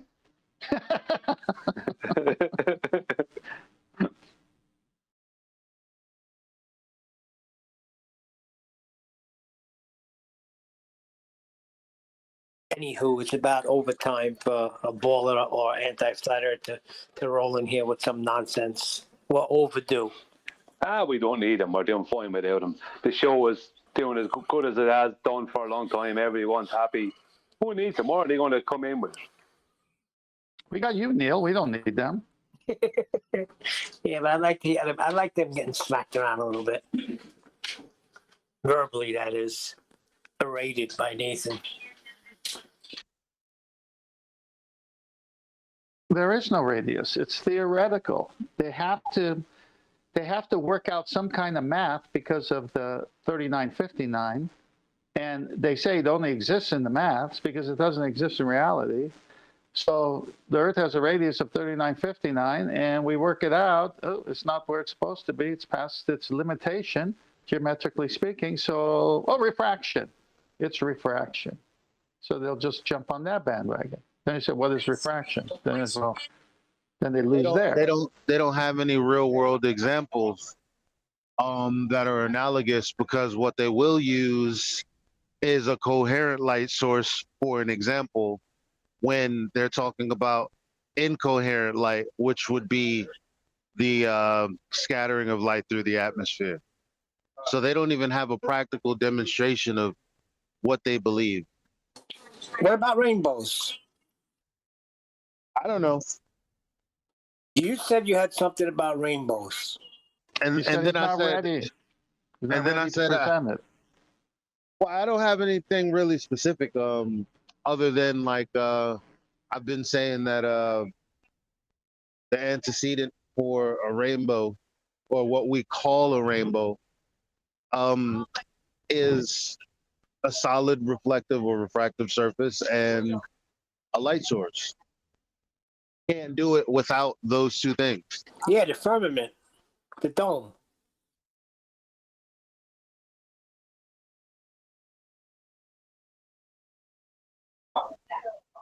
So people will say, "Oh, well, water." No.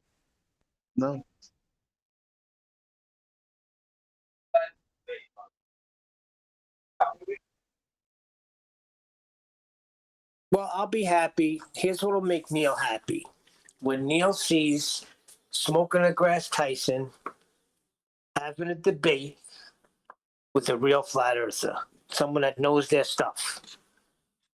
Not some dope sitting there. That's Wow. skipping steps, man. Like I said, they need to debate. He needs to debate a anti-flat earther first, right? We I'll are the even boss. enjoy that. I'll even I'm take declaring that. this right now. We are the boss level, right? They need But to why- work that shit up. They're stage 1 and 2 and all that. They need to work that out before they get to boss level, because they have not figured out whether or not the atmosphere is rotating lockstep with this Earth, or are they two separate reference frames and we see drift. Okay. You want to know what He can't sit down with a flat earther. He needs to sit down with an anti-flat earther, and they need to figure that out first. Oh, okay. You want So to they know got to get it together first. what's peculiar is that that Neil deGrasse Tyson hasn't reached out to Mark Sargent or Dave Weiss or one of the quote unquote notable figures, the way he'll do with Katy Perry or Joe Rogan, or like it. Why doesn't even like why doesn't he get with the most mainstream of us? Why Because hasn't his that ass happened? handed to him. His ass handed to him. That's why. And it doesn't even have to be Neil deGrasse Tyson. Why haven't any of these guys come out and said, listen, we need to nip this in the bud. We don't need to do all this weird censorship stuff and all of the, like, we'll just deal with it right now. Because obviously the Earth is a globe. So we'll have, But they did. Bring them all on. Bring them all. No, but they did when they came out with it. We got to flatten the curves. Everybody put a mask on. That was a big deterrence. And I don't care what you say. All because of flat Earth. I mean, there's tons of people addressing this statements from people like you, right? Yeah, show me one that addresses No, with don't, but reality. don't. I mean, no, that's not what we're talking about. What we're talking about is a back and forth, amicable conversation. There's also people doing that. Well, who just said that? Either between anti-flat earthers and the globe earthers that are the main proponents of, like, certain globe aspects, like Neil deGrasse Tyson or Bill Nye. Something like We're that. just talking. Where's you sound like you got some proof or evidence that you stumbled across. Well, Neil, I haven't mean, seen I'm an trying to keep it on point. You're like dragging him into a debate. I guess it is a debate show. I mean, whatever. He just asked a specific question, and I wanted him to know. No, he well, didn't. It's not really. He made a statement. Yeah, but he was responding to us. Can we let him talk? Yeah, but that is what happened, right? He heard us having a conversation. That's fine. No, you're right. No, you're right. But let me finish my point at least. All right, go ahead. I'm not going to be long one. He listened to what we said, and he thinks that we just want flat Earth to be acknowledged. That's not what the sentiment is here. Did Elijah summarize your point? Hang on, Neil. Did Elijah summarize your point, the person who was talking? No, well, what I heard you saying is that the concerns have not just to be acknowledged, but also addressed. They have to be worked on. And I know this I can voice. see there is people doing that. So, I mean, there's still a disagreement. Like we're disagreeing on the results you're getting or the conclusions you draw from it. Obviously, because neither of the side disappeared as a side or of a debate. So, for example, tell me how you get for example, Hello, Maybe if I chip guys in in during G the plus. conversation. Hello, No, well, hello. You're not listening to a word he says.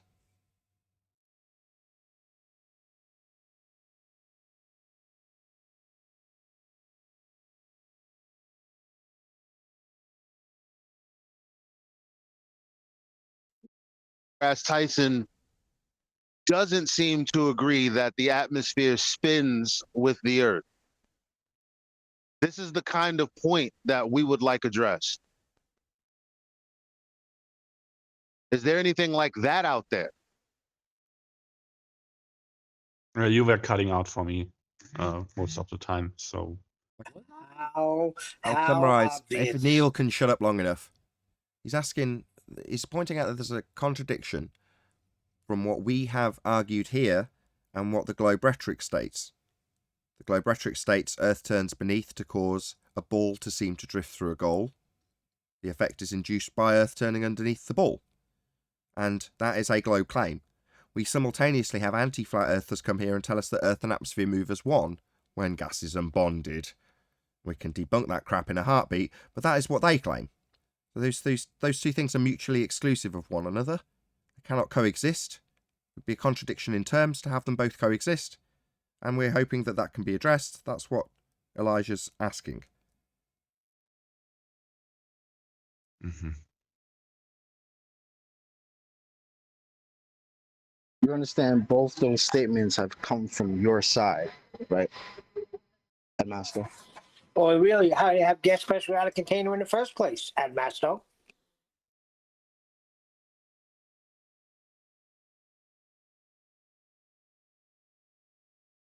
So what I'm saying is that the fact that this conversation happens in the first place is that the things that are said in this community, for example, on this on debate show or something, are addressed. Like there is a conversation about it. And Elijah was asking why there is no conversation about it.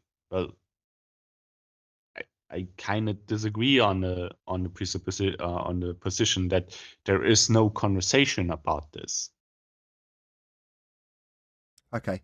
The problem I've got is that nobody in my G+ panel is willing to listen to you. They just want to talk amongst themselves whenever you talk. I was listening. He started talking. Yeah, but he's not addressing it. Yeah, so the question that's being put to you is not about whether or not it's being discussed. It's about the contradiction in terms that is Earth and atmosphere moving as one and Earth turning beneath a football. Both have come from your side. You have wind, you have weather, Earth and atmosphere, even if they are even if the Earth is a globe and it's rotating, then the atmosphere can move relative to Earth. We have wind. Sorry, thank you for summarising the anti-flat Earth position in this regard. I'll just explain the problem again, because instead of understanding and appreciating the problem that you're faced with, you've just summarised one of the two positions I've already summarised. So yes, that is one of the positions, that Earth and atmosphere... Yes, you don't need to interrupt. Clearly, maybe you have understood the problem and feel it's now need to interrupt me. Yeah, maybe? I'll try again. So there's two positions that are mutually exclusive. One, the Earth turns under a ball. The other, as you have just stated, and I will now repeat, Earth and atmosphere move together. Mutually exclusive positions. Not from me. I don't assert either of those. Both from your side, globe-believing side. What I said was that the wind, that the fact that we have wind means that air can move relative to the ground. Move relative to, which means not move the same. Okay. Doesn't overcome the problem of the contradiction between... I was saying. Oh, my bad. And it seems like you were misunderstanding what I was saying. Yeah, we're not really addressing any new claims about what the wind does. We're talking about a deflection known as coriolis effect, where Earth would turn underneath a football. Now, that's the globe assertion. I'll try and summarise it again. It may or may not get interrupted. Simultaneously, alongside a claim that Earth turns beneath footballs and bullets, is a claim that Earth doesn't turn beneath footballs and bullets because the atmosphere moves with the Earth that's spinning. Those two things cannot both be true. Only one can be true, and both of those claims come from the globe side of this argument. Do you understand the problem yet? Yeah, I understand the problem that you're describing, but it's not a true representation of the logical consequences of Earth being a globe and rotating. Sorry, there's no single problem to be addressed in this contradiction in terms that can't both be true simultaneously.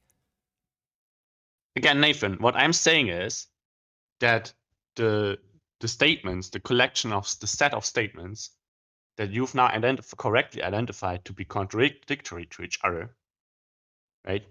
They are not the correct implications that Earth being a globe that rotates has. One of those statements is not correctly understood. It's not a correct understanding of the logical concept. Okay, thank you, guys. Thank you, guys in G+. Thank you. Go ahead.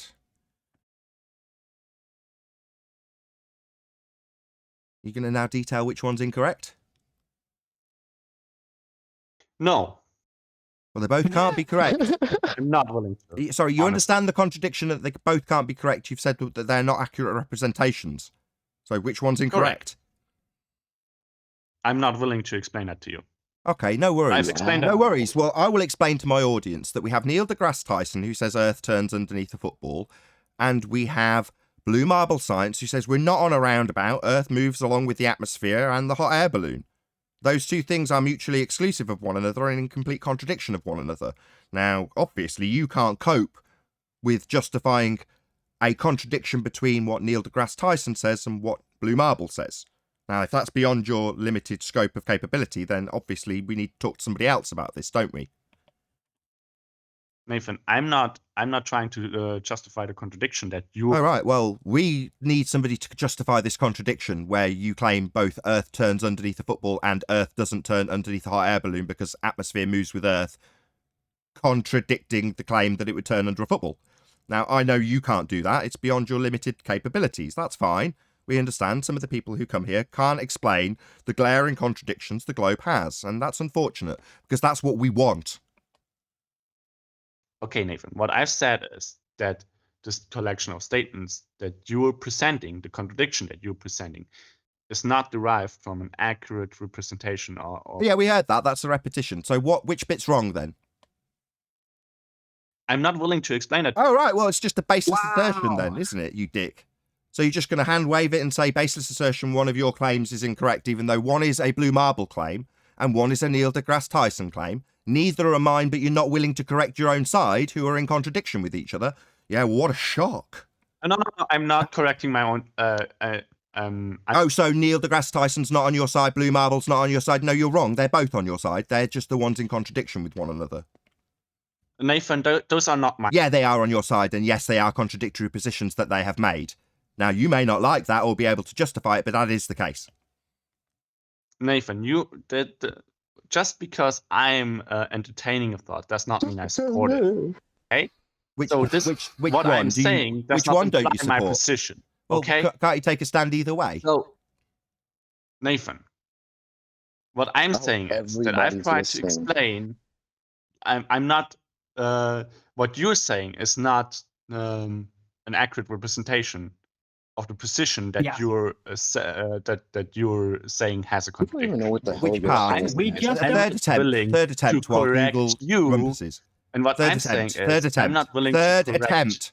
Yes, you've said that. I heard the first two times. What I'm saying is, I'm not willing to correct. So you're just going to keep talking through me? You heard it 3 times. Which part? You're talking through. Yeah. Which part? And you won't tell me, right? Again, the entire understanding that you're implying. Sorry, don't tell me about what I'm implying. Tell me which bit you don't agree with or is wrong. It's very simple. You keep talking to me, dude. Can you please let me... What, waffle on with the same repetition for the 4th time that doesn't address which bit you think is wrong? And when I've asked you to justify which bit is wrong, you say you won't. Yes, I won't explain. Well, then fuck off. Go away, you stupid dick. You're just wasting our time. I'm just stick you on mute and kick you out then. Because if you're not willing to justify this contradiction in terms laid down by Blue Marble and NDT, then you are effectively useless to us. You going, well, fundamentally the bit you've described is wrong, but I'm not going to tell you which part of it, then you are effectively useless and a wanker. So you're just wrong, I'm just not going to tell you why. So you resort to... That's right up there with the definitions of words are meaningless. That makes you sound like a clown and master. Do you understand that? Do you understand that? Brian, how I sound is irrelevant. Well, you're the one that's in this discussion, and you're telling me that you are wrong, Nathan, but I'm not going to tell you why or how. Correct, Nathan's... Well, then get lost! If you're just going to come here and tell me I'm wrong, well, then you're useless, aren't you? in the past, and he has shut me down on every turn. Nobody That's why I'm gives a not willing to shit. discuss this with him. Sorry, now he's claiming I'm shutting him down. I've given him every opportunity to tell me how my summary of blue marble and NDT position is wrong. He just won't do it. He said, no, I'm not going to do that. But I'm shutting you Yes. down. Because it has been fruitless in the past. Sorry, so I'm shutting you down when you're actually saying it's fruitless to try. But that's me shutting you down, is it, you lying piece of shit? No, not. So it's not me shutting you down. You're just a scumbag liar who's going to claim I'm shutting you down when in fact you believe it's a fruitless task and you won't do it. So this contradiction, let's focus on that rather than the wanker who won't justify his position and just with a hand wave says I'm wrong and won't tell me why. I'll focus on the fact that Neil deGrasse Tyson says Earth turns under a football to cause apparent deflection from the stand to see it cause a curve in the path of the ball as you watch it. That's Coriolis effect claimed by Neil deGrasse Tyson. I am accurate in that description. That is what he claims. It is the globe claim of Coriolis. 15 degrees an hour drift as Earth turns beneath. That's Coriolis claimed by Neil deGrasse Tyson, very specifically detailed by me now in summary.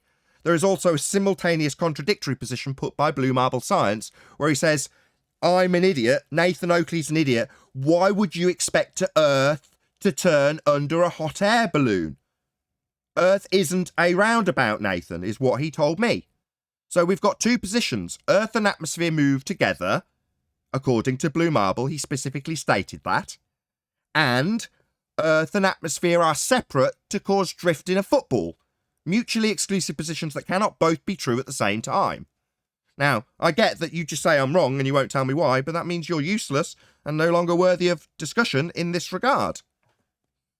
That's the error around the football move with the football. This falls into the category you and your reference frames are ruined. Precisely, Arwin. At the point where it needs to be the case that I'm making a claim that Earth should turn beneath, you can then argue against me claiming Earth turns beneath when it's not my claim. In this case, we've got Neil deGrasse Tyson's claim that Earth turns beneath a football, or the sniper's rifle manual, where it says Earth turns beneath bullets when you fire at a long distance. That's Earth turning beneath. We've also got Blue Marble, who very specifically says Earth and atmosphere move together, negating the effect of Earth turning beneath a hot air balloon, precisely in contradiction of Neil deGrasse Tyson. Akin to an idiot known as Simon Dan saying, well, you and your reference frames are ruined. Not me and my reference frames, Dan. Neil deGrasse Tyson and his reference frames utilised to claim Earth turned under a ball are ruined. So, Nathan, you've just demonstrated how you're shutting people down, right? Because you've talked... I'm going to kick him out. Bye-bye. More, baby. Bye-bye, wanker. So how am I shutting down? Now, what I now do to shut people down is stick him on mute, stick him on deafen, so he can no longer take part in the conversation. That's me shutting you down. That's me shutting you down. Not me asking you to justify why I'm wrong, you saying you won't do it because it's proving fruitless on past occasions. Therefore, I'm not going to give you a justification for my hand wave dismissal. Actually, that's you shutting me down. Because really, my saying it's fruitless to give any sort of justification for my hand wave dismissal is actually you stopping me giving a really concise and coherent explanation for how this isn't a contradiction. No. Just a wanker who wants to project his lack of demolishment of my argument by saying I'm shutting him down. No, wanker, that's when I actually do shut you down and kick you out. Come back another day when you don't want to project your nonsense and failure to actually have an argument and project that as me shutting you down. No, mate. Do you think you're fooling anybody, Headmaster? No, I've actually shut him down now. I've stuck him on server mute and deafen so he doesn't get to take part anymore.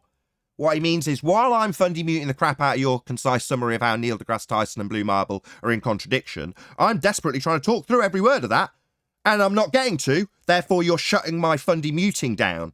And I'm going to moan about how the fact I'm not getting to talk straight through you. Like, that's reasonable when you've had a discussion, asked to justify your position, refused to do it, and then you've been cut out of the conversation and not allowed to fundy mute the crap out of the summary.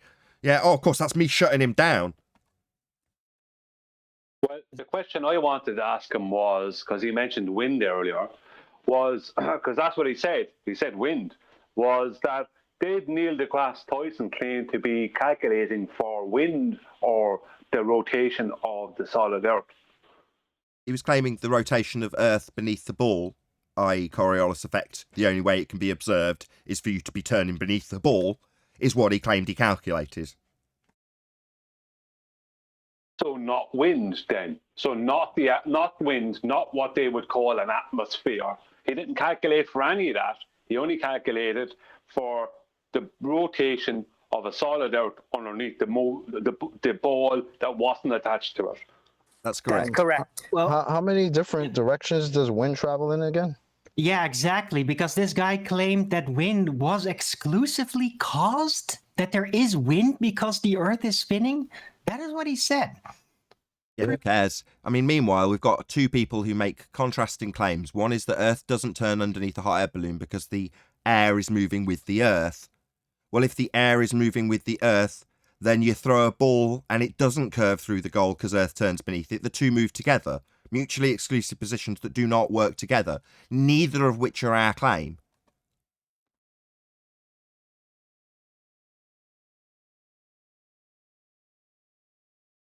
I hope. Is there any other glober in here that wants to back that dude up on this bullshit? No, I think Brian was Like right. that It was rump- nice and peaceful until he came. Peace is overestimated. But that was gold. I mean, it was aside though. from It was the, though, right? It was perfect timing for that clown to show up with that. You serious? I mean, he literally like he does what he normally does when he dismisses something, and it's like, okay, can you go into detail about it? No. Can you explain exactly why? He straight up said He no. straight up said no, and then later had the audacity to say, Because "Oh, he doesn't this have is an you answer. shutting us down." Shut up. I know what I know, boy, but I'm not telling it. It's pure projection. I mean, I'm watching his line flash constantly while I'm summarising the position. And then when I finish summarising the position and I open the line back up, his first remark is, "This is you shutting me down." It's like, what, you mean your constant talking through me summarising the position you refused to address? You not getting to talk through that is me shutting you down. Yeah. You mean you not getting the opportunity to shut me down is unreasonable. That's what's actually happening. Now I understand the phrase "share your pain." He's in pain. I told you. It was going directly from the Rumpus playbook. Everything. Like, literally wasting as much time when you already admitted, I'm actually not going to explain it to you, so I'm going to nag you until you kick me out so that I could complain afterward about how you didn't let me finish when he already explained he wasn't going to explain it. It's ridiculous. Yeah, that's why I said that's the level. That's reaching the level of debating for an hour or 2 hours and then saying all the words that I just used, the definitions of which are meaningless. That you've reached that level. That's that status. Yep. Ridiculous. The meanings of words are meaningless, Chocolate. You know that. Yeah. This is what you've got to do if you're an anti-flat earther. Faced with a contradiction in the globe claims, one that's an actual globe claim from the priest and one that's a trench-level fundamentalist zealot that has to deal with us pointing out how the globe claims don't work, those two rebuttals are in contrast to each other. So what are you going to do? Well, if you're on the anti-flat earth side, there's only one thing you can do. Cause a constant disruption. Try and lead the conversation away from the contradiction. If asked directly to address the contradiction, just refuse. And then try and argue one of the sides of the contradiction, which is what he did. Well, wind and blah, blah. It's like, hold on, why are you arguing one of the sides of this contradiction rather than addressing it? Oh, is it because it hasn't been put to you by me? It's been detailed with examples of who's made these contradictory statements. So suddenly, no matter which way you turn, you're either going to be attacking Blue Marble Science for his crap that violates the first law, unbonded gas moving with a turning earth, he assumes, giving him absolutely no demonstrable effect to show us, versus Neil deGrasse Tyson's demonstrable effect that is only claimed to happen because Earth turns beneath things that aren't attached to it. Yeah, those two things are in contrast, and he's got nowhere to go when we point it out. Oh, and I think we're going to be pointing this out more and more. Same goes for the horizon. You need a geometric physical limitation to your view, and this image on screen shows beyond all certitude that it's beyond those geometric limitations. To a massive margin if you're going to assume horizons are physical. So we haven't got physical Earth curve anymore. We've got no Earth curve. We've got contrasting positions that don't prove we spin, and the actual demonstrable evidence is that we don't, because we don't have Coriolis effect, regardless of the anti-flat Earth. Oh, it all moves in violation of the first law. Bonded gas, that's what we've actually got. It all velcros itself to the Earth as it spins, giving us absolutely no demonstrable effect whatsoever to look at. Because I just assume it all spins together, and the effect of First law of thermodynamics violation, Earth, an atmosphere getting higher and higher, going faster and faster to track with the ground below it. That's all cool. Even though it completely pisses in the face of Neil deGrasse Tyson's claim that Earth will turn beneath stuff to give you a 15 degrees an hour drift. What are you going to do about that? When we don't see the drift under hot air balloons or aeroplanes or drones, just proves we don't spin. That's the actual visual evidence we have. No spin, not moving, no Earth curve, no drop. Nothing. I have an observation question about the gas pressure without a container. I'm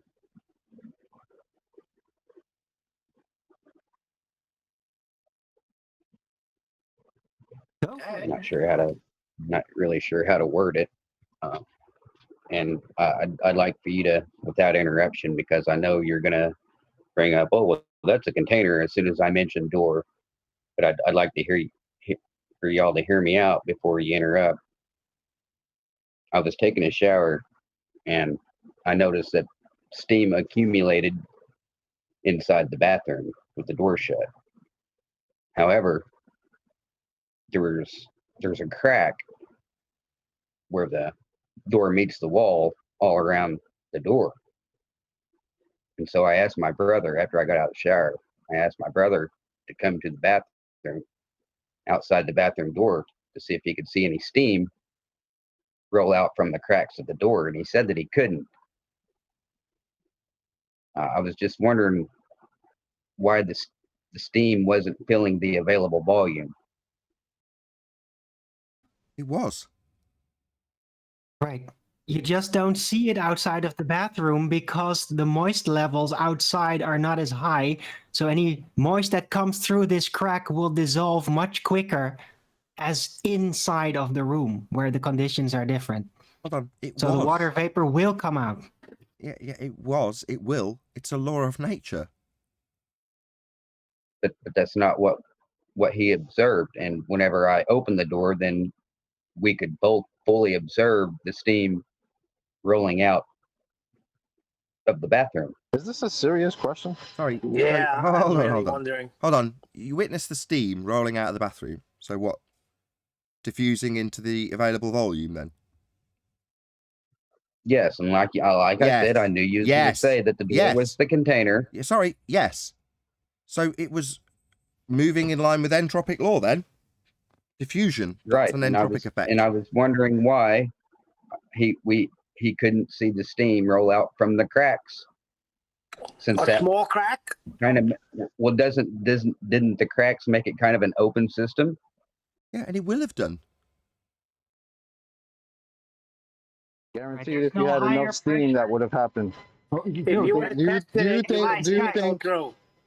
you think the same thing would have happened if there was a fire in that room and it was filling with smoke? Do you think smoke would eventually start coming out of that door? Hold on. No. Yes. Hold on.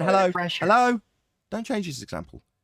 Sorry, you're describing an entropic effect, then asking me why the entropic effect doesn't happen. So there's a cognitive break somewhere in terms of what you're asking me, because it makes no sense. You're asking me to explain why an entropic effect isn't happening, whilst also detailing an entropic effect occurring. Correct. Could I say something on it? Well, let's just hear his response, because he's got this contradiction where the steam is actually going to disperse into the availability of volume, but he's saying, well, because I can't see it occurring at a very slow rate through the cracks, that means it's not occurring. Like, yeah, it is. Well, how do you know that it's occurring if you can't see it? It's a law of nature. Because it's not going to stay in the bathroom when you turn your shower off. Duh. Gas You disperses. can actually measure what the it does. increase in moist outside. It's either going to undergo a phase change or it's going to disperse, because the gas, in this case steam, its behaviour is as follows. Bounce around in every direction. Now, if it hits a gap, one of those steam particles, it'll go through it. It's just that simple. Do you know why? Well, because there's nothing to impede it. It doesn't get to the crack and go, you know what, I'm going to stop here. It just goes through it because there's nothing to impede it. I guess my main question is, could a freezing temperature kind of act as a barrier, like whenever you open the freezer, you can see kind of the cold disperse. Now, yeah. So interrupt. Cool. Can I finish it or no? Am I going to be interrupted? Yeah, go ahead. I'm trying to ask if like whenever you open the freezer, yeah, it's a container. Duh. We all know this. You can see that there's kind of a cool air movement escaping from the container once you open it. Yeah, we know this. Could that maybe have an effect on kind of like force the hot temperature to kind of stay neutral and maybe act as a physical barrier? You appear to be talking about convection currents. Yeah, that's what I was going to go to. Yeah. Or appear to have moved on. But one or other, Adam or Brian, I don't care who. Go on, Brian. Thank you, Adam. I'm going to answer both your questions. Number one, with the bathroom, what was happening is the heat was rising. So as that was rising, the cooler, what had cooled down, the warmer was rising and it was displacing what was already up there. So there was actually convection happening within the bathroom. So that's why you're not seeing as much come out through the cracks as you would maybe have expected, right? That's what's happening in there, is the heat is causing convection. There's also not a big pressure differential on the inside of the bathroom and outside the bathroom. So there's not like a huge pressure forcing this super pressurized vapor inside the bathroom out through the cracks.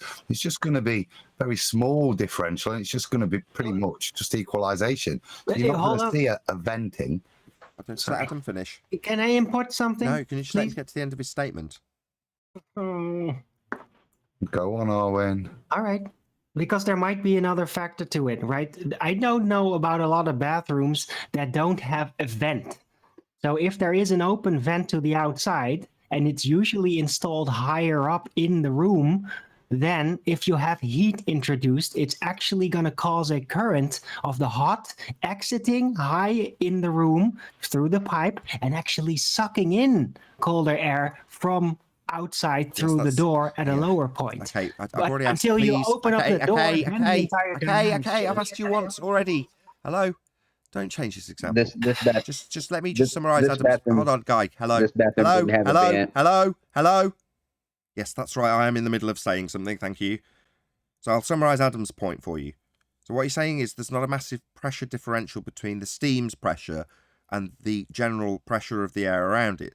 So for the sake of argument, a steam particle gets to the crack. It's not like it's completely unimpeded, as I described. It could potentially just hit another gas particle that just happens not to be steam and bounce off that in the space that the crack has formed. Therefore, you're not necessarily going to have it working its way through the existing pressure because it's not at a higher pressure. As the steam builds up, the first steam particle, as it tries to go through the gap, there's just as many other air particles coming through the gap the other way. There's collision involved there. So you get a kind of bottleneck effect where you're going to slowly see, and I bet if you put a hydrometer outside, you would see that there's an increase in the moisture rate outside the bathroom, but you're only going to get a slow perfusion. What you're not going to get is what you appeared to be describing, which is like some kind of gushing vent of steam coming out, and that's because, as Nathan highlights, it's pressure differential, isn't there? That's what I was going to say. But if you test it, it was coming out of the crack. Yes, so if you were to actually, as Adam said, put a hydrometer there, you'd see that, yes, there's still gaps between the air, therefore the steam is going to work its way through the gaps eventually. Again, that's entropy. So when I said, yeah, it absolutely is working its way through, because there are gaps between the air that is at the similar pressure. So you're not going to have this effect, as Adam described, where it's forcing its way through as like a gushing geyser of steam coming out. you're just going to have it occasionally make its way through the gas that's already at existing pressure in the crack, in the shower, and one of them will make its way through those gaps in those air particles at a similar pressure and make its way outside.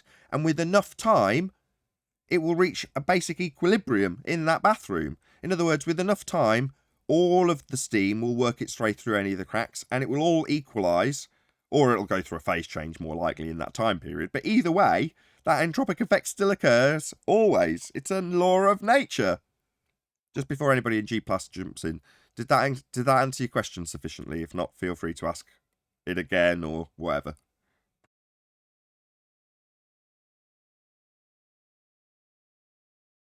Hello? Hello? Yeah, I heard you. I'm just still trying to think. I don't just like to hear something and then automatically say something without thinking. It's a law of nature. That's fine. I'm not expecting immediate rebuttal, just you saying okay, or words to the effect of I acknowledge that I've heard you. Yes, I acknowledge that I've heard you, Nathan. Thank you very much. Cool. So that's it. Hopefully it's a good enough explanation for anyone to digest after the fact if they're listening, or for you personally. I'll answer his other question when he wants to have an answer. Can you summarise the question before you answer it, Brian, and then just launch straight into it? You want him to summarise it, is it, Nathan? No, you. Yeah, okay. Yeah, well, what he was asking was, can enough cold be a barrier for gas? And a temperature gradient will create a pressure gradient because temperature will control gas. But you can't have temperature or pressure or a vacuum for that matter without containment. So you need containment for all three. So yes, the cold can slow down gases. Yes, heat will cause more movement within gases. Cold will slow down gases and bring some up into phase changing and stuff like that. And obviously with heat as well, heat will cause more movement of the gases. But you can't have a temperature or pressure without a container. And you can't have a vacuum without a container. So even asking the question, can temperature control a gas or maintain a gas or whatever, but you can't have temperature. You can't create temperature without a container, no more than, and you can't create a vacuum or gas pressure without a container. Right, PV equals nRT. It's part of the equation. It's integrally linked. Go ahead, Adam. Brian's totally correct there, but what he's describing is gas behaviour. I think what the gent was describing was with the opening of the fridge door was what Brian first was. Again, it's just convection current. You're introducing a disequilibrium. The door was shut and everything was in equilibrium, and there was what was inside was in its own equilibrium, and what was outside was a loose equilibrium. And then you open the door and you suddenly add a new dynamic system that's going to equilibrate. Now, you may perceive that there's some kind of barrier, some kind of effect, but what you're seeing is just the convection current and how the entropy is taking effect with regards to convection as well. But there's no barrier.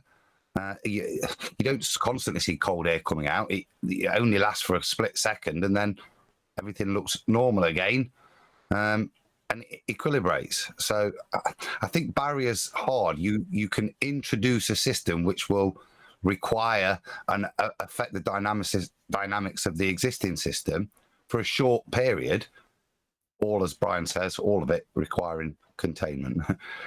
You don't see as much of the steam if the room itself is hot, but if outside it is cold and you open the door, then suddenly what comes out, you do see it. Because it's getting cooled and it suddenly becomes liquid again, partially, the steam. Well, also right? it's at a higher pressure if it's at a higher temperature. Therefore, you suddenly have a pressure differential as well as... Right. I had a old apartment where the bathroom that I had, the door wasn't... they didn't do the greatest job with the door, so there were gaps when it was fully closed. and I'm the type I like to take really hot showers. So my bathroom always gets steamed up, and my steam will come from the bottom and the top. Okay, that's one way this conversation could have headed. However, I was more keen to take it in a slightly different direction, which was to say that the reason this is being discussed is because it's hinged on entropic law, gas dispersion into a volume. Well, that's an entropic effect. An entropy increase is what would occur in all of these descriptions, and we're just getting into the nitty-gritty of the description of what gas does, which is great. However, there's an area above our heads that's claimed in the heliocentric model to be a vacuum, and that would be a volume for gas to fill. And gas by its nature wants to fill any available volume. Therefore, the sky is not a vacuum because we'd all be dead. The gas we breathe would fill that space. That's why I don't understand any of these examples, because you have to have containment in the first place. But the guys in their model, Neil, the bathroom door's open on Ball Earth. Just one sec. Yeah. Hold on, just one sec, guys. That guy, what's your name, by the way? I didn't see you flashing away in the chat, but you seem Sovereign Gold. Is that you? Yeah, Matthias. I keep in mind that I'm not a glober. I've been a flat earther for like 7 or 8 years, and I do question both sides. But that was going to be my next question, because you seem to have a tacit acceptance of the requirement for containment, but you kind of disclaimed it in a way that was like, but I don't like that, or I don't want that to be the issue in terms of my description, which kind of led me to believe you might be a globe believer, but I was unsure, hence that was going to be the question you've already answered, so thank you. Well, my main question was why couldn't I see the steam through the cracks, but I could see the steam whenever I opened the door. That was my main question.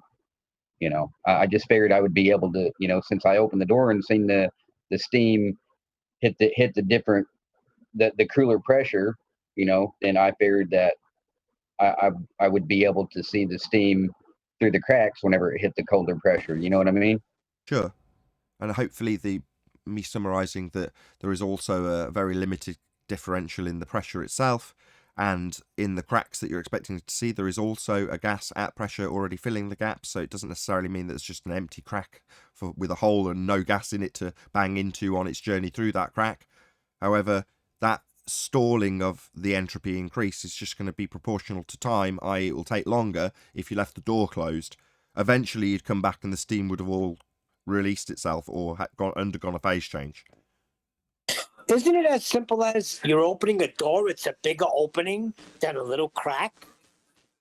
Well, suddenly you've got much more gaps between the two different gases, if you want to oversimplify it. So when you've got a crack and we're saying, well, there's still going to be a few gases bouncing around in that crack. Get my tongue around it. There's still going to be a few gases banging around in between the crack for the steam to bang into.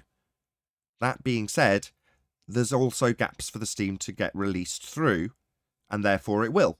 Because if there's a clear path for it to travel through, it'll just travel through it. Well, when you open the door, you've got lots and lots and lots of unbonded gas with lots and lots and lots of gaps for the steam to make its way between. Therefore, the entropy increase is far quicker, i.e. the rate with proportion to time is a lot faster. That's what I meant. Yeah, what you said. Thank you, Neil. Focus nice. Can I ask a question related to this? Yes, but I think Brian just wants to make a summary point. But then whoever. Yeah, just one thing on it. Just the fact that there's convection currents being created within the bathroom, within the shower because of the shower, that's creating a circulatory system within the room. So all the steam is pushing the steam around the place. So it's not so much just like having a pressure cooker and having a little opening in it.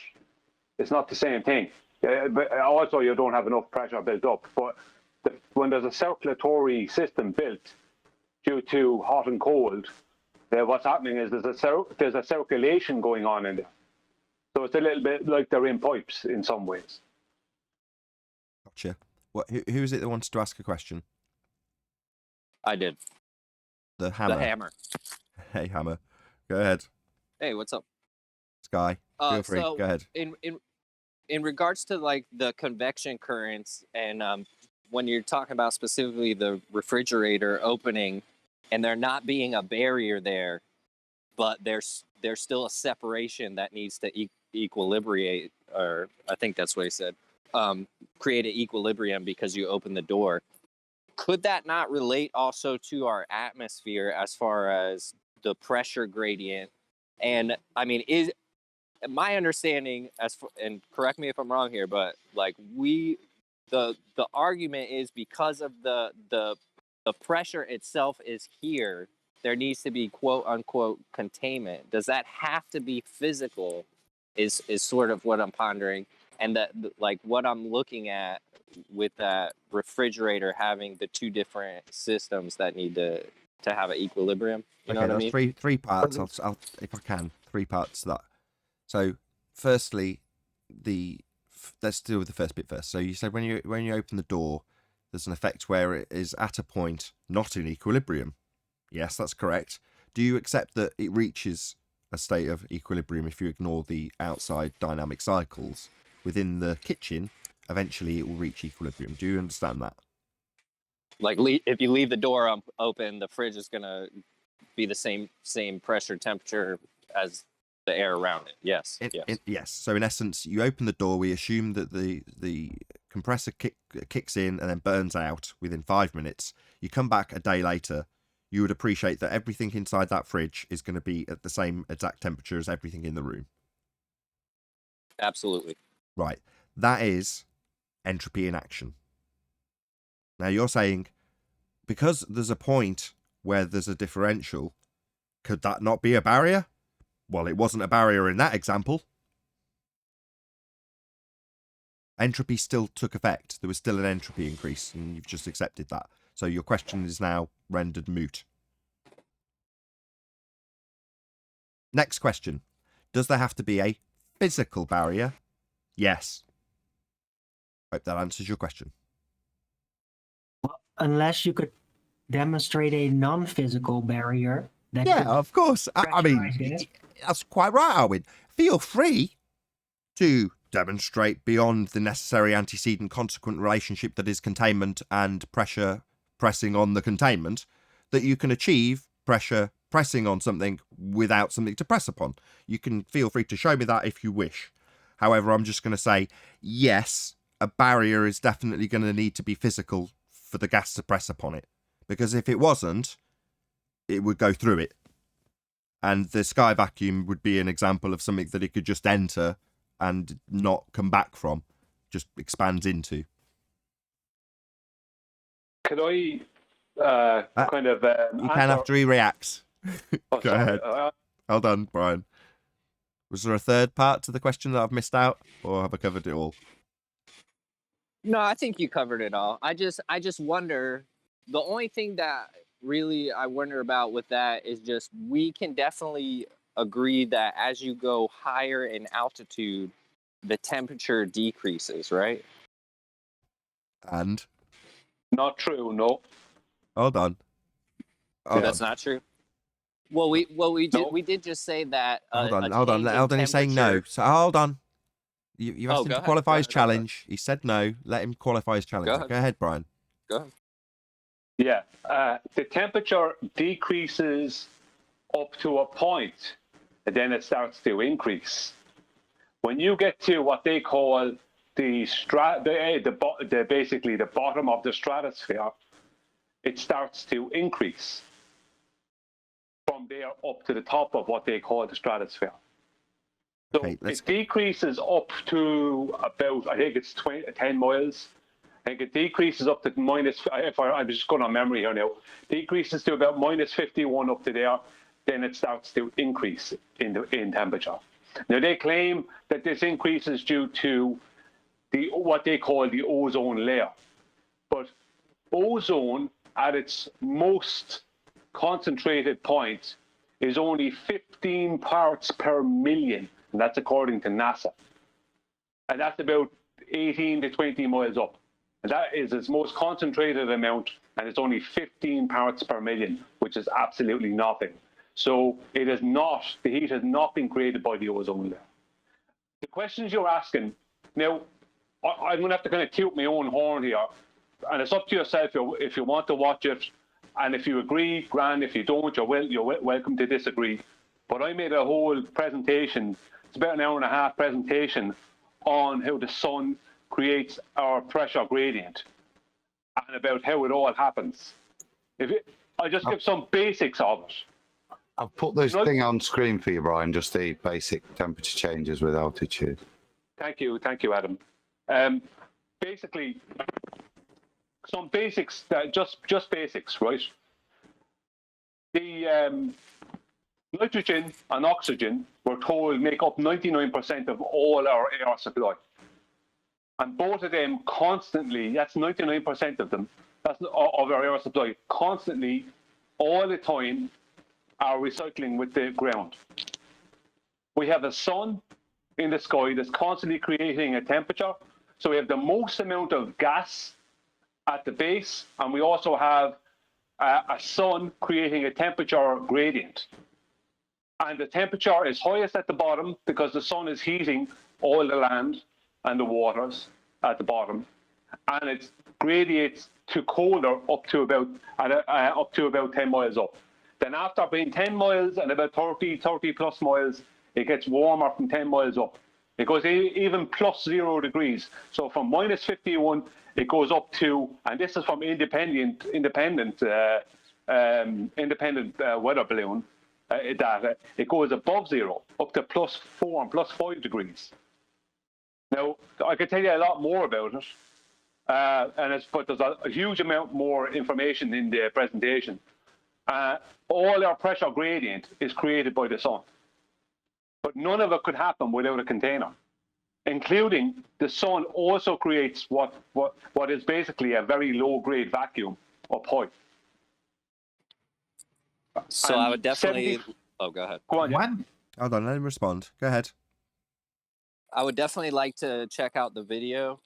And the only thing that I guess is sort of confusing is sometimes you're saying the sun creates a pressure or a pressure gradient. So I guess the confusion for me as far as right now is, or I just want to get clear is, does the temperature actually create the pressure, or it just affects the pressure that's already there, right?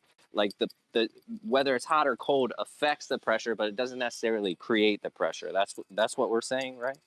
And I definitely want to check out your information. The pressure is created by the amount of gas that we have within the container. It's the amount of gas within the volume that has to move about it.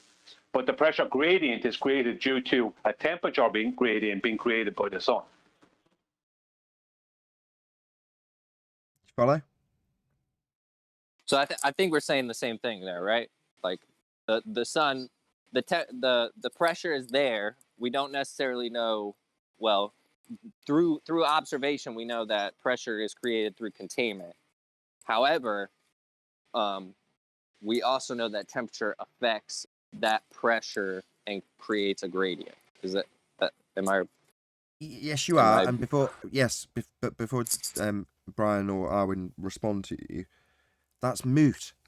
So we can detail all day how we have dynamic systems, thermals, wind, pressure gradients, but none of it changes the fact that the sky isn't a vacuum. So beyond I understand that we must have containment. It's like, well, that's the only reason this is being discussed, because there's an assertion that we're in an open system in a sky vacuum with 10 to the negative 17 torr next to high pressure gas without it dispersing. Now, the fact that it gets thinner as we go away from our ground, by comparison to the infinite expanding 10 to the minus 17 torr vacuum of the sky that they claim we have, we wouldn't have any gas. It would disperse into that availability of volume. So the moment it's, well, we understand that we must have containment, yeah, we must. Well, then all bets are off as far as all heliocentric assertions that we've got a sky vacuum. So beyond that, it's like, okay, well, should we discuss how we have convection currents? Well, we could, but as long as everyone's under the understanding now that we definitely don't have a sky vacuum. Yeah, we don't have a... See, their assertion is that we have pressures as low as 10 to the minus 17 torr, and there is no...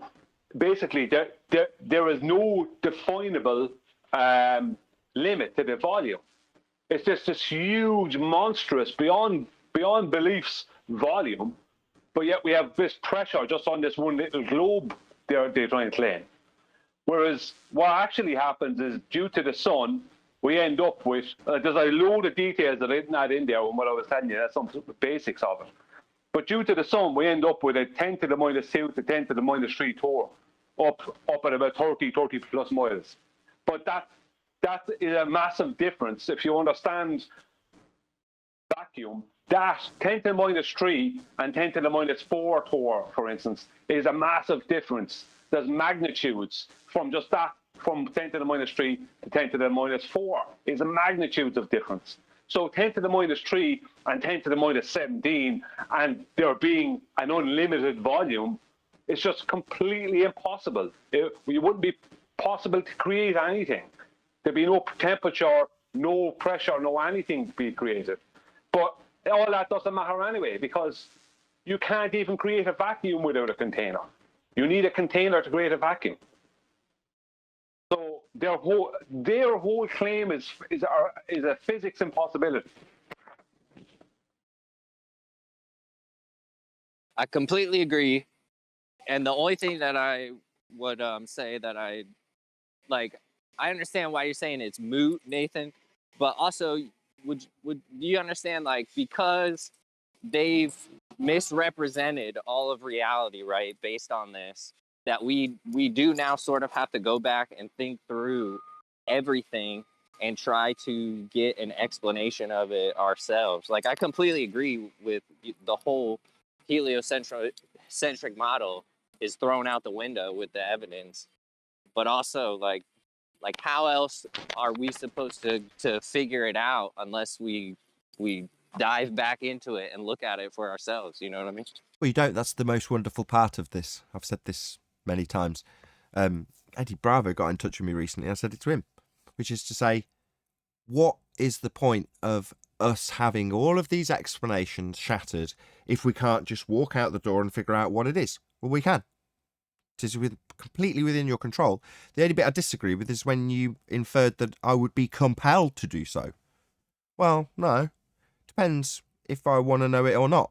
I mean, I might look into it. I was really intrigued about what the sun was, and I had a look at it and got lots of other people to participate in tracking it from all over the plane we dwell atop. It was a fantastic event. Did it teach me anything about the sun? No, I felt like I knew less at the end of the process. And the more I look into things, the more ignorant I feel, if I'm ruthlessly honest. But ultimately speaking, I don't feel compelled to do anything. I think it's wonderful that we don't know what the sun or the sky is. And somebody might find out. It might be me. But that doesn't compel me to do so. Your inference is that, well, we must find out. Well, not necessarily. So if you don't know what the sun and the sky is, how can you declare a container just because the law says so? Because without the container, there can be no pressure. Correct. So Yes. just because the law Natural says law. so, We're that's breathing. what That you has believe. nothing to do with what the sun is, man. Hold on, he's saying just because a law of nature dictates it. Well, no. The law of nature is an entropic increase, right? The law of nature debunks the sky vacuum. The antecedent consequent relationship of containers and something to press upon is merely just that, an antecedent consequent relationship. But the entropic effect, the law of nature, debunks the sky vacuum because entropy would dictate that the gas would fill that space. If I'm not mistaken, wasn't gravity also a law until it got debunked? And? No. I'm just saying, if gravity was a law and it was debunked, then it was no longer a law. Therefore, maybe, keyword maybe, that this gas pressure law, just because it hasn't been debunked yet, doesn't mean that it can't be debunked. Guys in G+, please, can you hold your tongues? Please. So, just because it hasn't been debunked yet doesn't mean it won't be debunked as a law of nature, something describing an effect that occurs always. That's an appeal to the future fallacy. Well, what I'm saying is, nobody can go up there. I can't hear what you're saying. My own panel's just never going to let you speak. Yeah, I noticed. What I'm saying is, we can't really declare. I guess you can with the law of nature, but nobody is able to go up there to really prove what kind of a container, if there's a container, if this law of nature is Eli, law or oh not. my God. Eli, can you pop anything. yourself on mute, please? Sorry, no, we have gas pressure, therefore there must be a container. So the end statement was whether or not there is a container. I can tell you without any doubt that there must be a container for the gas to press upon. Wait a second, but he said the law of gravity, Nathan. So he's saying that's been debunked. It's never been a law. I'm saying that that's what it was declared as, a law of nature. I don't agree with, it was a law of nature. That's what the mainstream has proposed to society as, oh, it was a law. And then flat earthers come along and debunk it with relative density. And now we have flat earthers saying something about electromagnetism, all this other brouhaha. I'm just saying that just because, once again, the mainstream declares this law of gas pressure, it could be in the same category.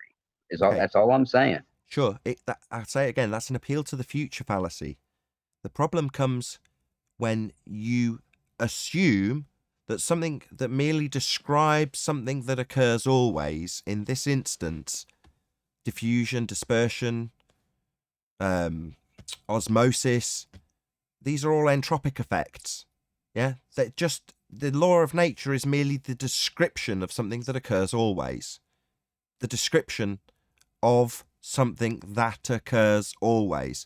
Not the thing occurring always. The law of nature is just the description of the thing that occurs always. You with me so far? Yes.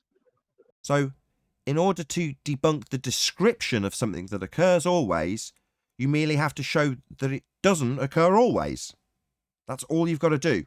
So in the case of gravity, it wasn't flat earthers that debunked the assertion that mass attracts mass. It was Einstein. He superseded it with bending space-time. It wasn't flat earthers that debunked that notion. It was Einstein.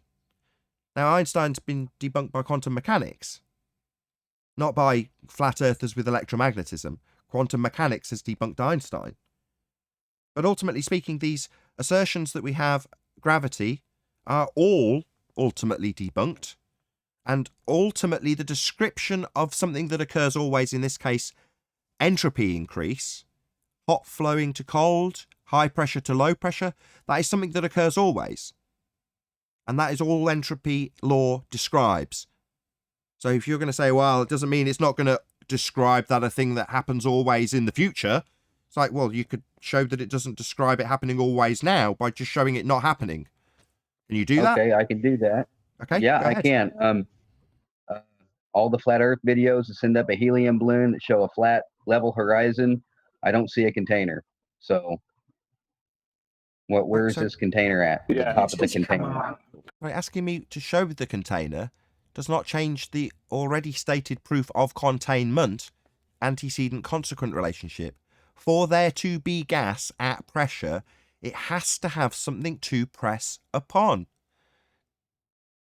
Which is a container. Yes, that's correct. Without the container, there can be no pressure. Yet we don't see a container whenever the helium balloon goes up and records the video of flat level horizon. And do you see gas? Yes, but I don't see a container. Sorry, which gas? So which gas? Which gas do you see? Which gas are you looking at right now? Atmo.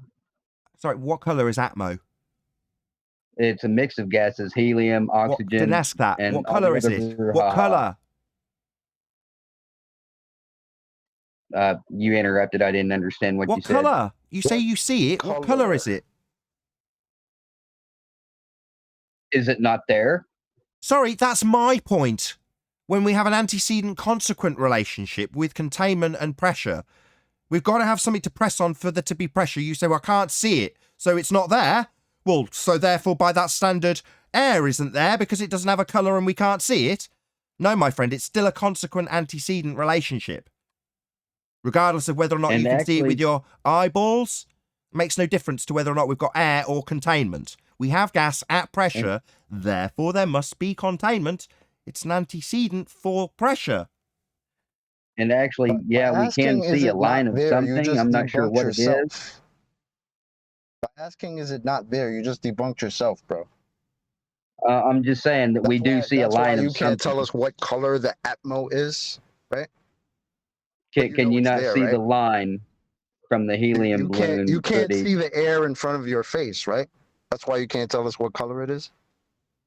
So answer my question. Can you see the line whenever the Can you helium answer the balloon? question? So I asked you a be question, honest. and then you Just be asked me honest, another bro. question. So everyone stop. Right, guy on the G Plus panel. Sorry, guy on Discord.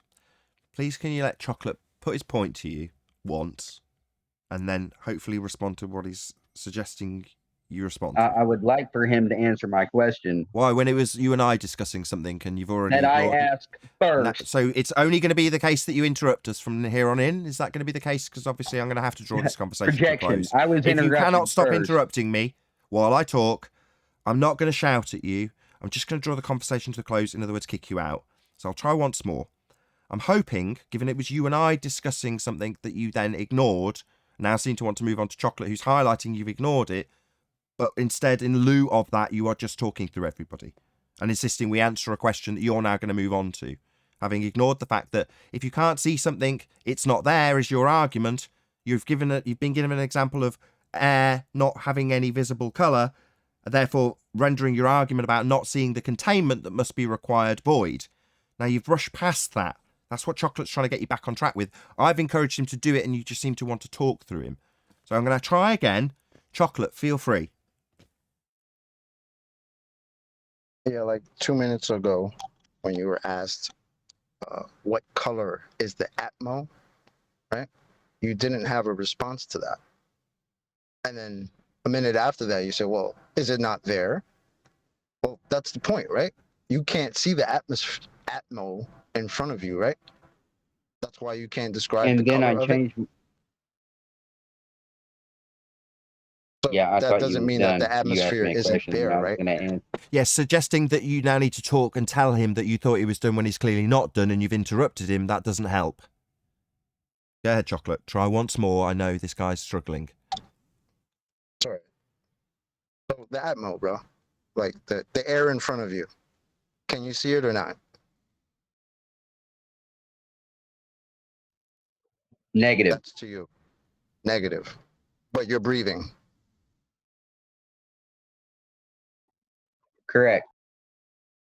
So in conclusion, now just because you can't see something doesn't mean it's not there, right? And then I changed my position because I do remember seeing a line of something from the helium balloon footage. Okay, and? So what would that be? That line of something that's hovering above the flat level horizon. What would that be called? I don't know. Did you want to claim it was something? I don't know. You're the one bringing it up. I'm asking. I mean, why are you asking me? Have I made a claim about it?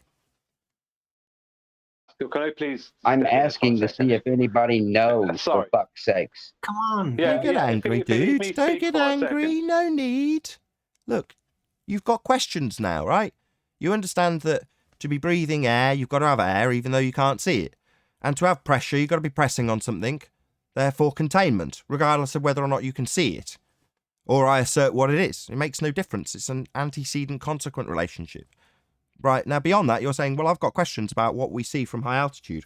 Well, join the club. We've all got questions. Us on the flat earth side of this argument realise that there's very little we know, and what we think we know we've been lied to about. You know, like sky vacuums and stuff.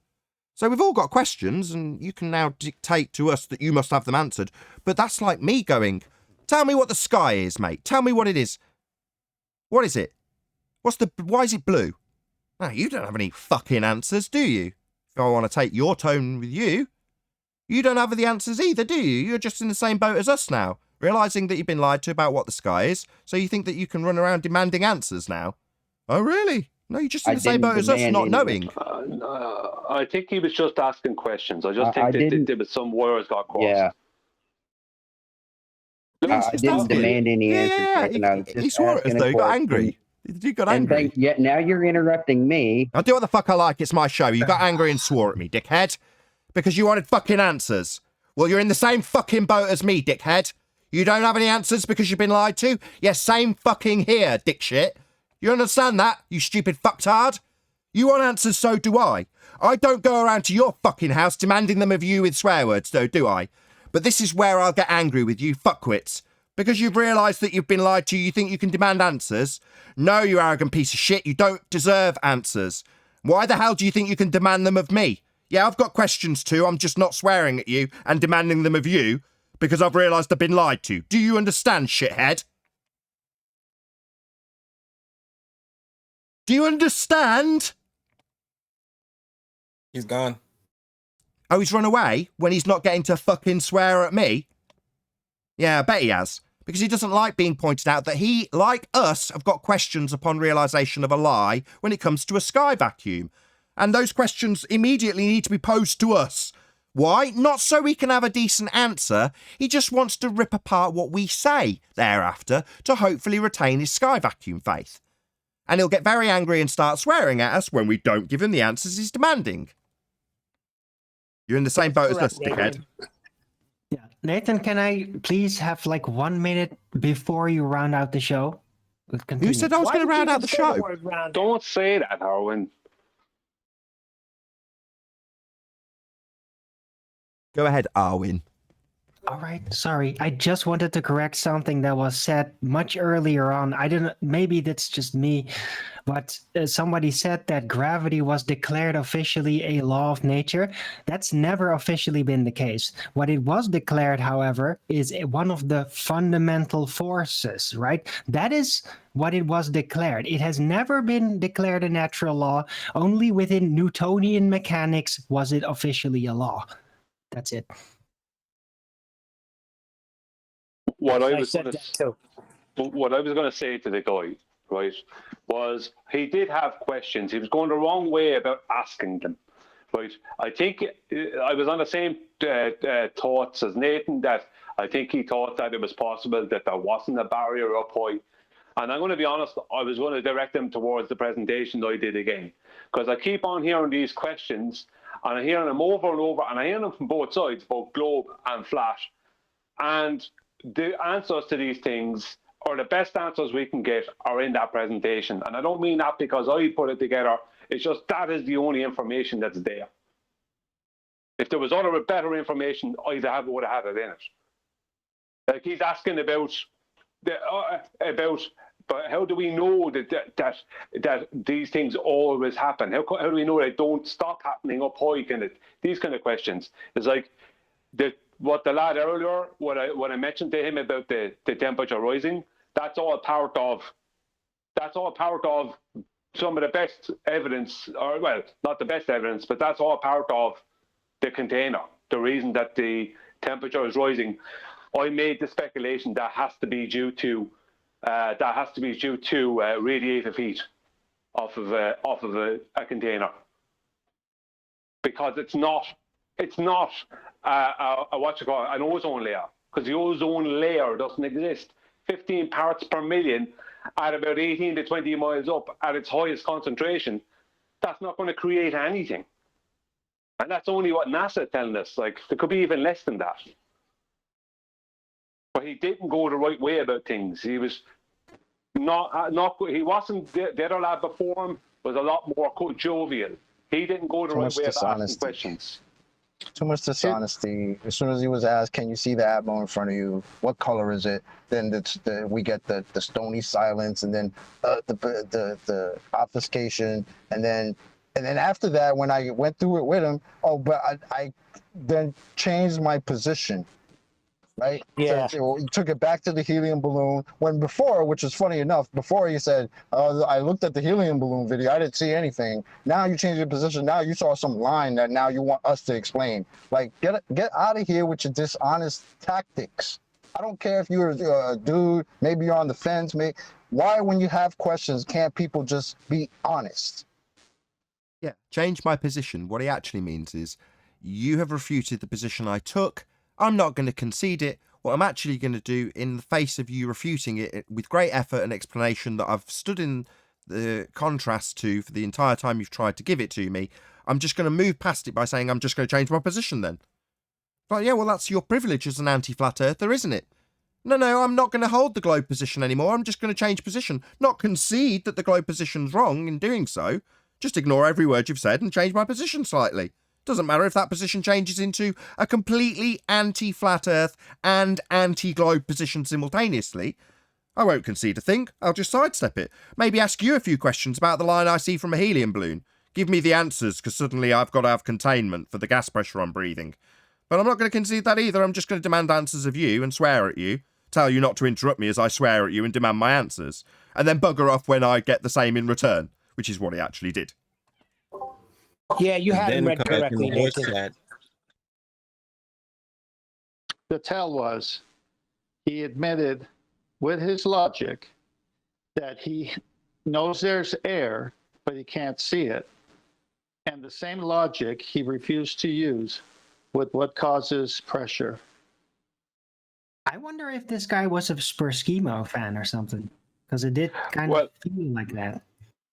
I think it's possible that he might have been, like he said he was a flat earther for 6 or 7 years, but that would mean he's a flat earther since like 2014 kind of time. So I don't know if that's true considering the questions he was asking. But what he could have been is a glober who can't really support the globe anymore, and now he's asking questions of flat earth, like, because he's kind of on the fence, or he's a glober trying to pretend he's a flat earther, asking questions to see if he'll get different answers than he would if he's a glober. You know, it's hard to know. That first argument he had, he basically summed it up with, oh, well, just because there's cracks, this would be considered an open system. So why is the vapor in my bathroom not coming out? Right? That was his argument. That was the same guy. Yeah, it's an elaborate gas pressure That's gradient the same question. guy, yes. That was the same guy with the bathroom shit. Yeah, it's been the same guy the whole time. But yeah, it's an elaborate gas pressure gradient question that he asked initially, which is alluding to him being a glober, which is why I clarified it with him. And he was like, no, I asked both sides a lot of questions, you know, and I understand a lot of both the positions and et cetera, et cetera. So although he gave his disclaimers, I was going to say this earlier and jokingly contrast it with what Neil's going through and say he's a more extreme example of Neil. You know, Neil's further along that path in terms of dealing with it and coping with it and being at peace with it. Whereas there's a lot of people who actually form the anti-flat earth side of this argument, was what the example I was going to basically allude to. And I'm going to do that now, which is to say that when the guy came who was courteous and was on the knife edge, as I called him, you know, the knife edge guy, well, he's the equivalent, but just a lot more tolerable, to every single anti-flat earther out there. They've heard the arguments, they understand how they don't work, appreciate them, but still want to be on a ball. And they still want to see if there's any cracks in the flat earth argument so they can weasel their way back to that belief, because that's what everybody holds, and it's far easier in societal terms to hold a globe belief.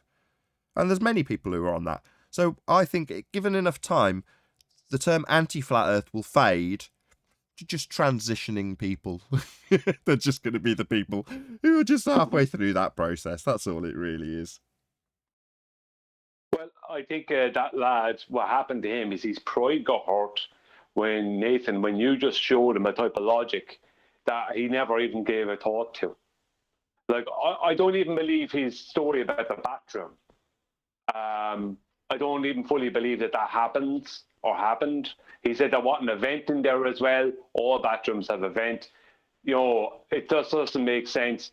But it doesn't really matter because when not all Nathan... bathrooms have a vent. Sorry? Not all of them have a vent. Oh, maybe not all of them. Maybe not all of them, no. But what he said is true, yeah.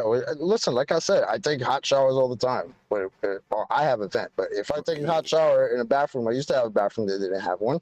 When you open the door, the vapor comes out. Look, I'm with Brian, I'm afraid, Chocolate. I don't think this guy's got a shower either. Anyway, carry on, Brian.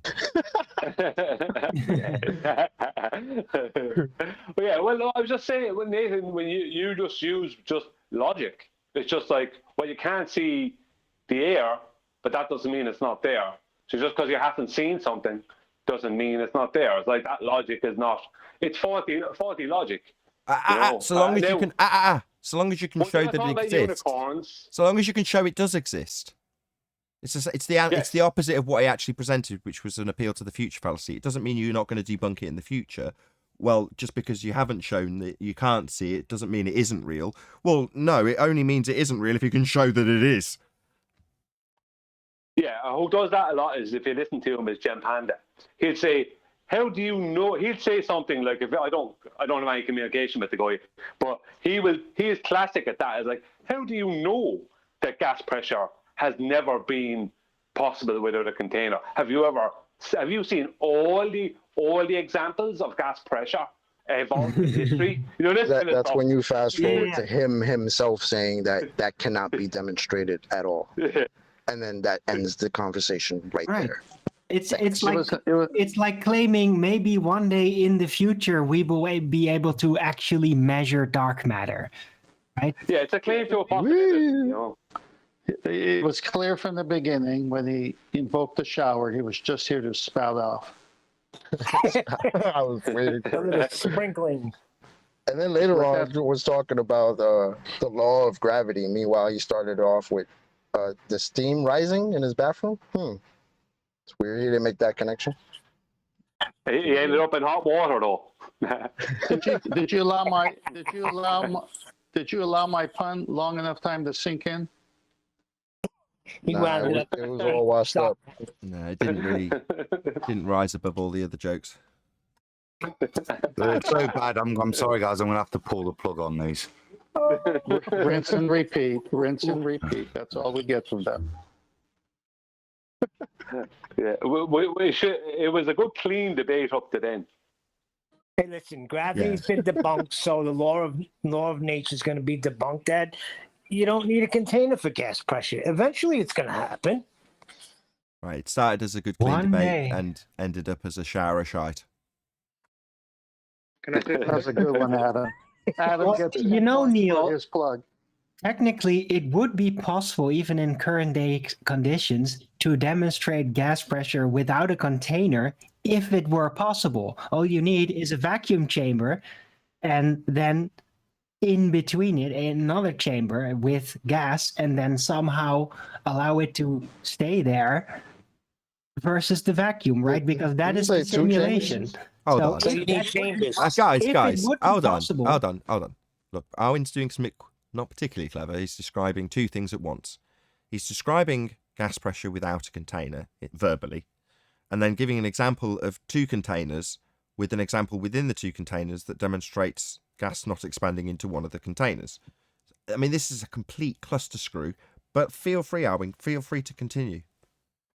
Yes, it is a cluster screw. I know. I'm just I'll give you saying that. background music. I'm just saying that. Look, come on. Look, Arwen started this statement by saying, look, if it was possible to show gas pressure without a container, then you'd just show it. That was his opening statement.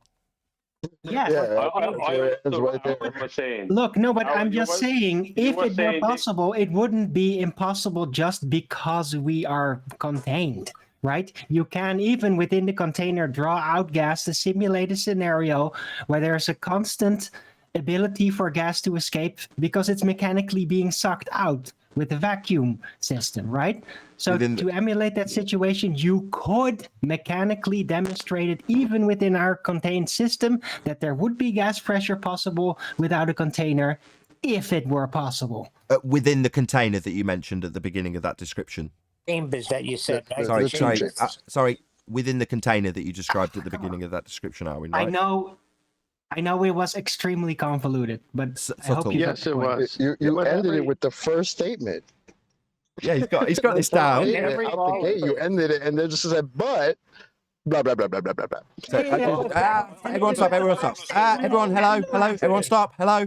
I just want Chocolate to say that again so I can break that down because that was the most interesting part of that. Okay, can you just repeat what you just said, Chocolate, please? I said he ended it with the first statement. He started it off with, well, if it was possible to prove that, or no, it would be proven that you could have gas pressure without a container if it was possible, but blah blah blah blah blah blah blah. Yeah, right? he opened with his. You ended it. Yeah, go ahead. He opened with the statement. He's not been around the rumpus for this long without learning all of his tricks, basically. So if you're going to beg the question and have something that's devastating in part of your statement, there's been two from Arwin in the last 3 minutes. One was to say, within a container system, I can show, once I've got that containment, I didn't say it twice, I'll add, that you can have gas pressure without a container. He then moved on to say, if it's not impossible to show, it wouldn't be impossible to show gas pressure without a container if it was possible to show it. Right? That was his opening statement. Yes. Then he moved on with a lot of convoluted nonsense. Chocolate pointed out that at the end of it, he also pointed out the same assumption to round out the statement. Now, that isn't necessary, Arwin. You don't normally get that sort of behaviour from rumpus. You only get it in at the first opportunity, preferably when lots of other people are talking. Hey, don't be mean. I'm not being Baldwin. I'm just saying that if it were possible, then I could devise how to demonstrate, right? Just because you have containment currently, because we have gas pressure, doesn't mean that if it were possible, then we could demonstrate it even within our contained situation through simulation with a vacuum chamber. Chamber, does that have a wall? Today's show. Yeah. Chambers in every part of the sentence. I know. Okay, let Chocolate go first, then Brian, then Ted. Go ahead. And then Eli. And then Eli. And then Eli. Maybe it was Eli. Was it Eli, not Chocolate? Go ahead, Eli. No, I was last. You're messing with my mojo. Right, go ahead, Chocolate. No, it wasn't me. It wasn't me. Go ahead, Brian. All right, I'll take chocolate. Neil's taking it. Go ahead, Neil. I tag Eli in. Those chambers, are they made of walls? You sound like Eli. Yeah, that sounds like containment, Neil. Good point. Go ahead, Brian. Hey, can I answer the question? Thank you. No more Arwin. No more Arwin. No. What Arwin has said is kind of like what it's kind of like what's his name? Triple Crow is a Triple Crow radio said that we're living in the high definition era. So anything that is in reality can be filmed in 4 to 8K video at least. So if it's really happening, then we'll be able to video it. The same kind of thing, isn't it, Arwin? If it was really possible, then we'd be able to do it. Yes. What happened to Eli? Yes. No, but that's the foundation of my argument, actually, right? Okay, good. Excellent. Good point. So, 10th's clearly tagging in Eli. Go ahead, Eli. Okay, so I would just like to point out the big obvious thing that started this whole conversation, gas pressure without containment. Obviously, your example wouldn't be showing that you could have gas pressure without containment. You can get an ancillary prize for showing that higher pressure doesn't go to lower pressure if that were possible, but you would still need the container. Yeah, and he did disclaim that. Was there anybody else? Yeah, me. But 10th. that's 10th, then Arwin. Go ahead, 10th. Yes, let today's show serve notice on the ballers. If they're going to invoke the shower, their arguments are eventually going to stall out, get a bit draining because they know it's the final curtain. That was 3 and 1. What are you doing? Complex puns down there. Yeah, multi-punning. Okay, go ahead, Arwin. I don't remember what I was going to say. See, you're only functioning on that level if you can be ballwin and interrupting while people are trying to make a point.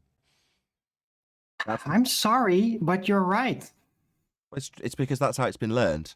So you've experienced somebody giving a devastating disclosure early on in their claim to be proof of a sphere Earth while people are talking. So you've picked up on it and gone, right, I need to get this rather devastating point in while there's a lot of commotion going on, so I can move on from it with my begging the question fallacy example without hopefully anybody challenging it, and it'll be left in the distant past having been disclaimed, making my point make sense. It's just everyone is already begging the question now, because either they didn't hear it, there was a lot of interruption, but then when you put on the spot with an open mic and no rumblings around you, normally you get a stony cold silence, and that also transfers onto the mimicry which you're obviously engaged in. Okay, now that felt a little creepy. I really meant no harm. I wasn't even acting like Bowen. I was just trying to say, like, look, if it were a possibility, then you could demonstrate it, right, in some fashion. It's not like if it were possible, then even we couldn't demonstrate it because we are in a contained system, right? That was kind of like the thing I wanted to point at with that statement. And it's a good point. And Brian's summary of it made that more clear. I'm not thanking Arwin for, Brian for the point that Arwin made, but I'm just saying, yes, you're saying even if you could demonstrate gas pressure without a container, you can't because you're in a contained system. So therefore, every example that you ever demonstrate ever has started with gas at pressure. Therefore, you can't say you've done this without containment. How are you ever going to achieve that? Well, you can't go into a place that doesn't exist to do it because there's no sky vacuum. Well, what are you going to do here? Well, nature abhors a vacuum. So how are you going to achieve gas pressure without a container? Well, you're not. That's the simple answer. If it was possible to demonstrate Arwin saying you could potentially create a scenario where you have gas pressure without containment around that gas pressure, but it would ultimately always take place within the containment that we have because we're always at pressure. Right, Arwin? Yes, exactly. Good point. And thank you, Brian, for making it clear. No worries. Could I say something? Yeah. Go ahead. Just like going back to what he was saying originally, if you go with him on his thinking process, it's almost like he still thinks like there is a vacuum because he said you go up there and the balloon can't show you the container. Well, then he's assuming that there's space above you, like outer space, because what if the container is black? Because the container could be black, and you could be seeing the blackness of the container. Yeah, absolutely, but what's happening is then you're doing it in a more sympathetic or empathetic, whichever it may be, way, which is to say, well, that means we've got questions now, right? Could be that what we see is the black or actually blue during the day. That's the container, right? Well, I don't really need to explore those thoughts. That's why I never actually make a positive claim for a container, because I don't need to. It's like, well, he's like, well, your gas law might be proven wrong. It's like, well, that's nothing to do with the containment. Yeah, it's part of standard gas law, but ultimately the effect that's being described when you describe any entropy increase is that dispersion or osmosis or whatever. That effect is what you're describing. Now, that effect is what would occur if the sky was a vacuum, leaving us all dead. Now, at no point when I'm describing the entropy increase that would occur if the sky was a vacuum, I might point out debunking the vacuum, do I ever allude to what the container could be?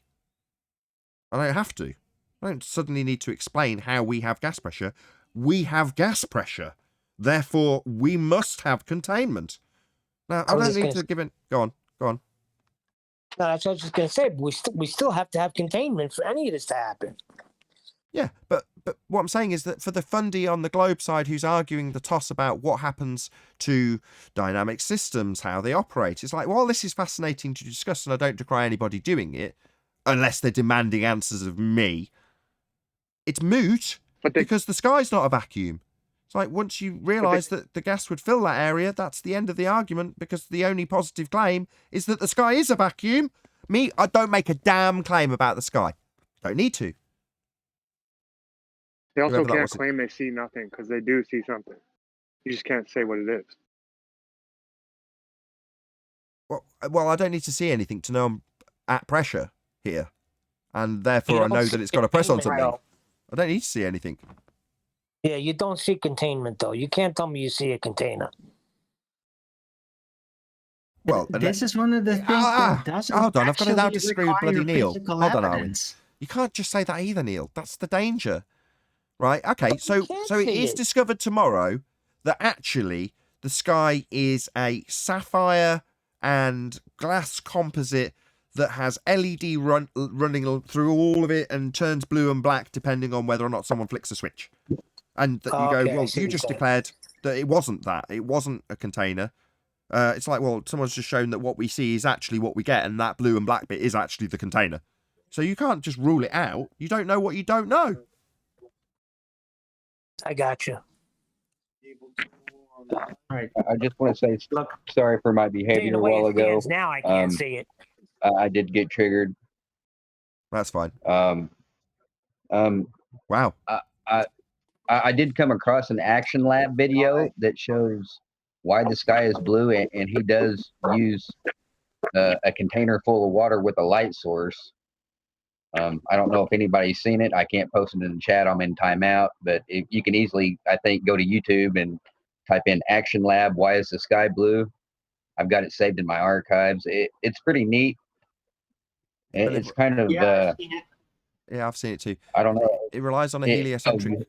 It relies on a heliocentric setup, though, doesn't it? Well, no, not really. I mean, does the heliocentric say that there's water up there?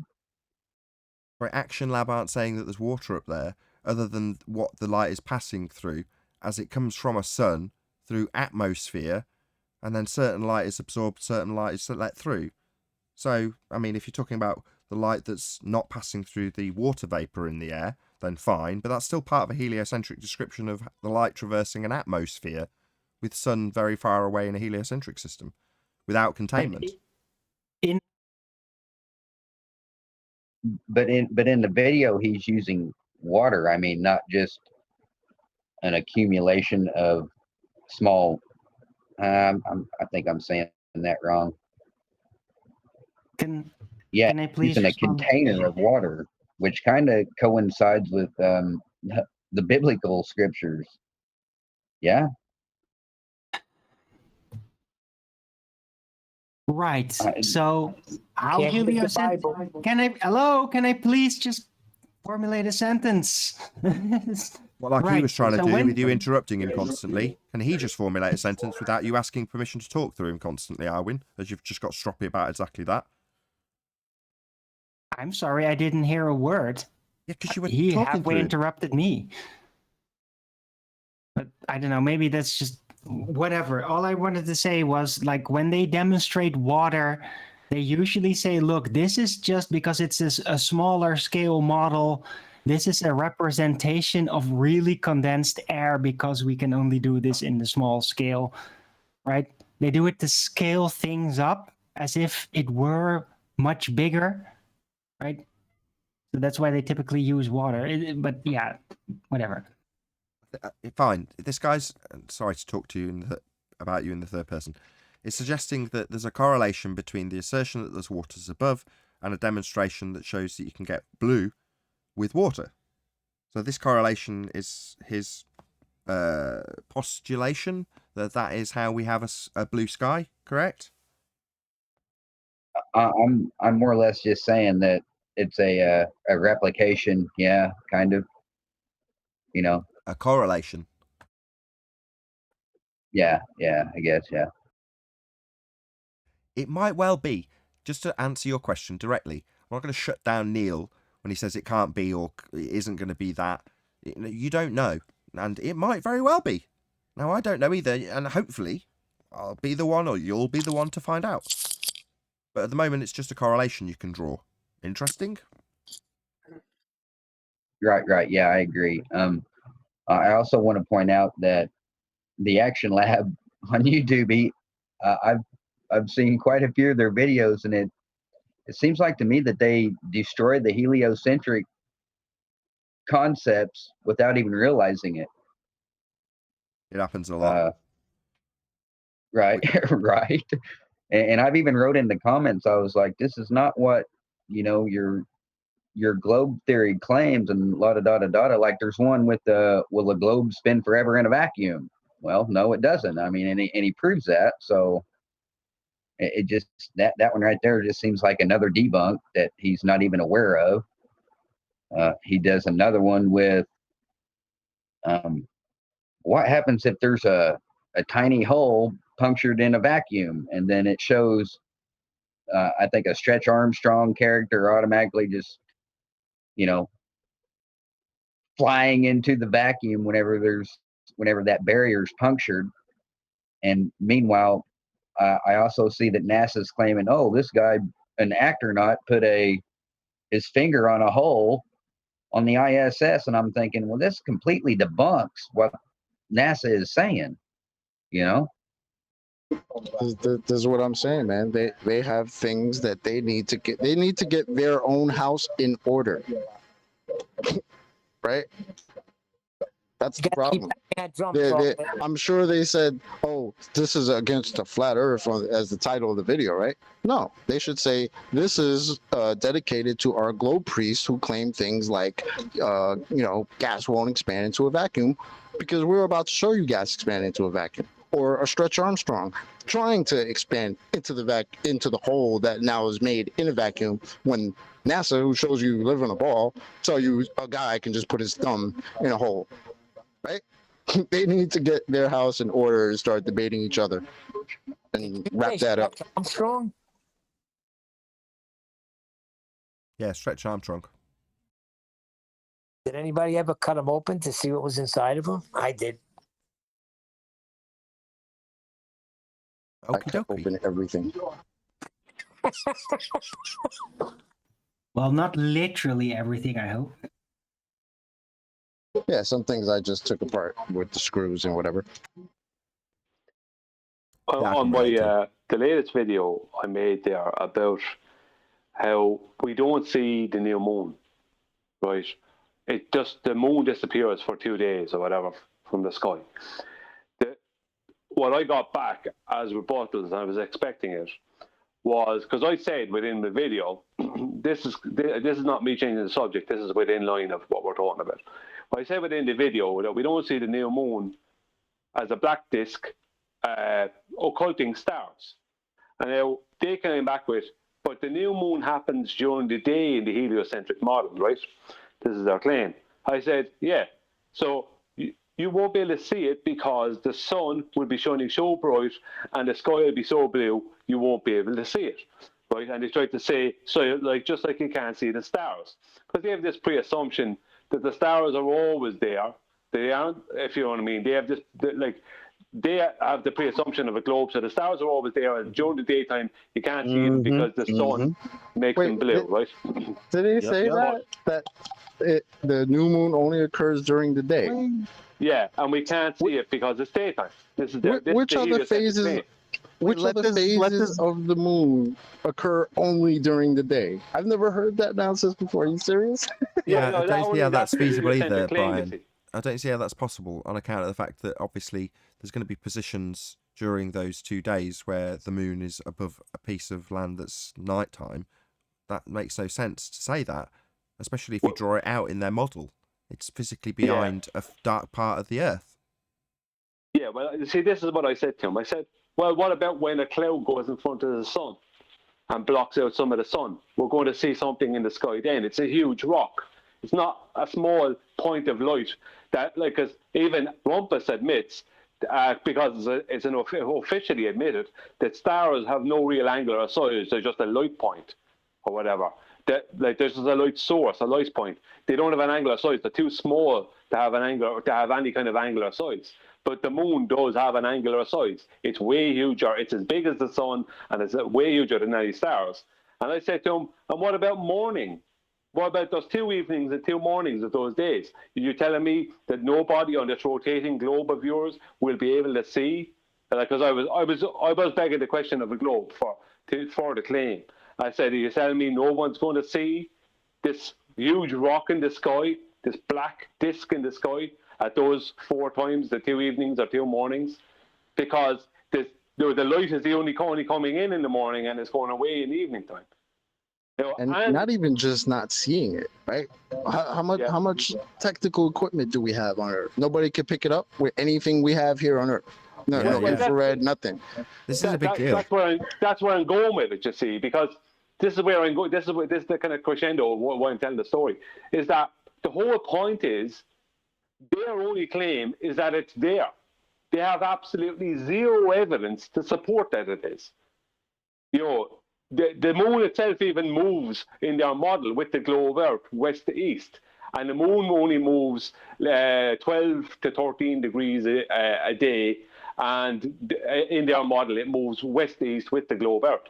So they have nothing other than it's there. That's literally all they have. The moon is there, but we can't see it. Well, this is the thing. And if the moon is claimed to be a rock in the sky, regardless of the shape of the ground beneath it, then we're going to need to see the new moon. It must be seen if it's a rock. There's no other way of describing this. And they say we see it. And we don't see it. They say it can be seen because it's a rock in the sky. But we don't see it. So, if you want to put a bit of logic to it, if we've got a rock for a moon, we'll see it, and we don't see it when we've got a new moon phase. Therefore, it's not a rock in the sky. Because we'd see it, I love and we the don't. response of it only happens during the day. Is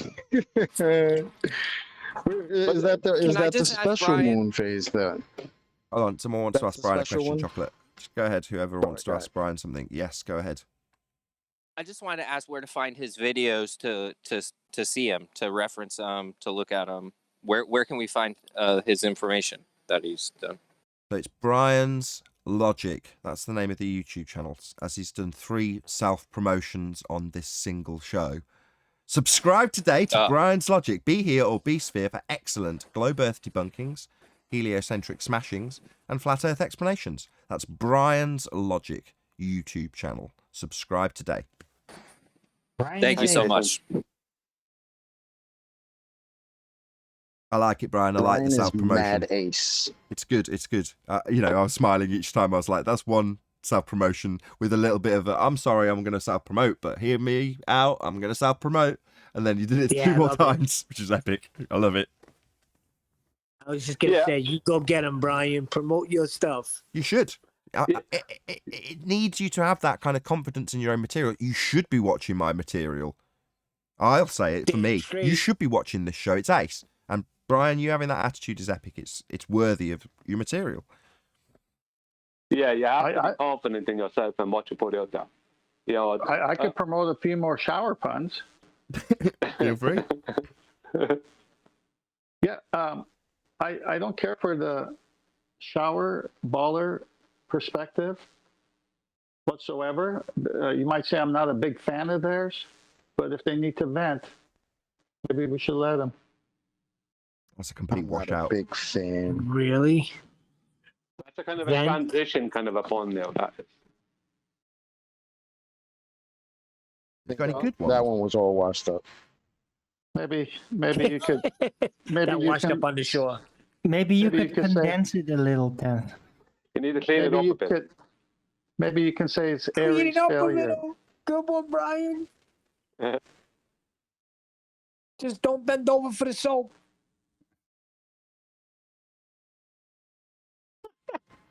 Just don't Getting scrub it from your steamy in show, here. Nathan. Any more for any more? That guy. I want Brian to The guy who summarise was the point asking- about the new moon again, right? I don't want to round out on crap pun. Sorry, 10th. So I want Brian's point. The more I think about I'm this, not Brian, washed up. hold on, let me just I'm not roll washed back up, into the Nathan. subject. Oh, go on, rumpus me for a pun. I said I'm not washed up, even though you said it. Yeah, we got it. Go, Brian. Go. I'm with trying to I'm lead with Brian back Nathan and in. Brian, man, where's the big gone. rock? Hello, trying to The lead new Brian moon, back in. it's gone. Hello. Maybe 5 more people need to talk over me. So I'm trying to lead Brian back into the subject that's much more important than these puns, which is to say that this has come up before on many separate occasions. Now, I mentioned it on the live show. I happened to go to a random Conspiracy Cats video, and just so I could say this being honest, I typed my own name to find it. It was one of the first videos that came up, because somebody had asked me to debate cats. So I went and got him, because they were asking, do you know him? So I went and got a video about myself from him and pasted it in. And in that video, picked at random, because it was the first thing that came up, there's literally a discussion about the eclipse and the occultation of the new moon. Now, that was specifically discussed along with the opening slide pretty much being about my request by a comment to Red's Rhetoric about the R value, which I thought was epic. Anyway, the point is the arguments haven't changed much, and this has been discussed before, but the more I think about it, the more I think it's worth shouting from the hilltops. You need a new moon. Well, why do we know they need it? Because they tell us we see it. Now, when we had this discussion with that Fundy a couple of weeks ago, it's like, I'm not claiming you cannot see it, therefore it's not a positive claim. Now, that convoluted gaggle screw is only there because he needs to say he can see something that literally cannot be seen and is not seen. That's Brian's point. So they're already on the ropes by their own declaration. We can't see something we say we can see is their position from the start. So I think we should labour this point. I want Brian to do exactly that before I round out. I am going to round out this time. Go ahead, Brian. Thanks, Nathan. Yeah, well, what it is that what they're actually trying to do at the moment is a kind of a funny reversal of proof on me, because they're saying you hardly expect to see it when it's happening during the daytime. That's not the point. The point is there is no evidence that it's there at all. We don't see it because it's not there. If it was there, we would see it at some point within those 2 days. The new moon. Let's try and avoid it.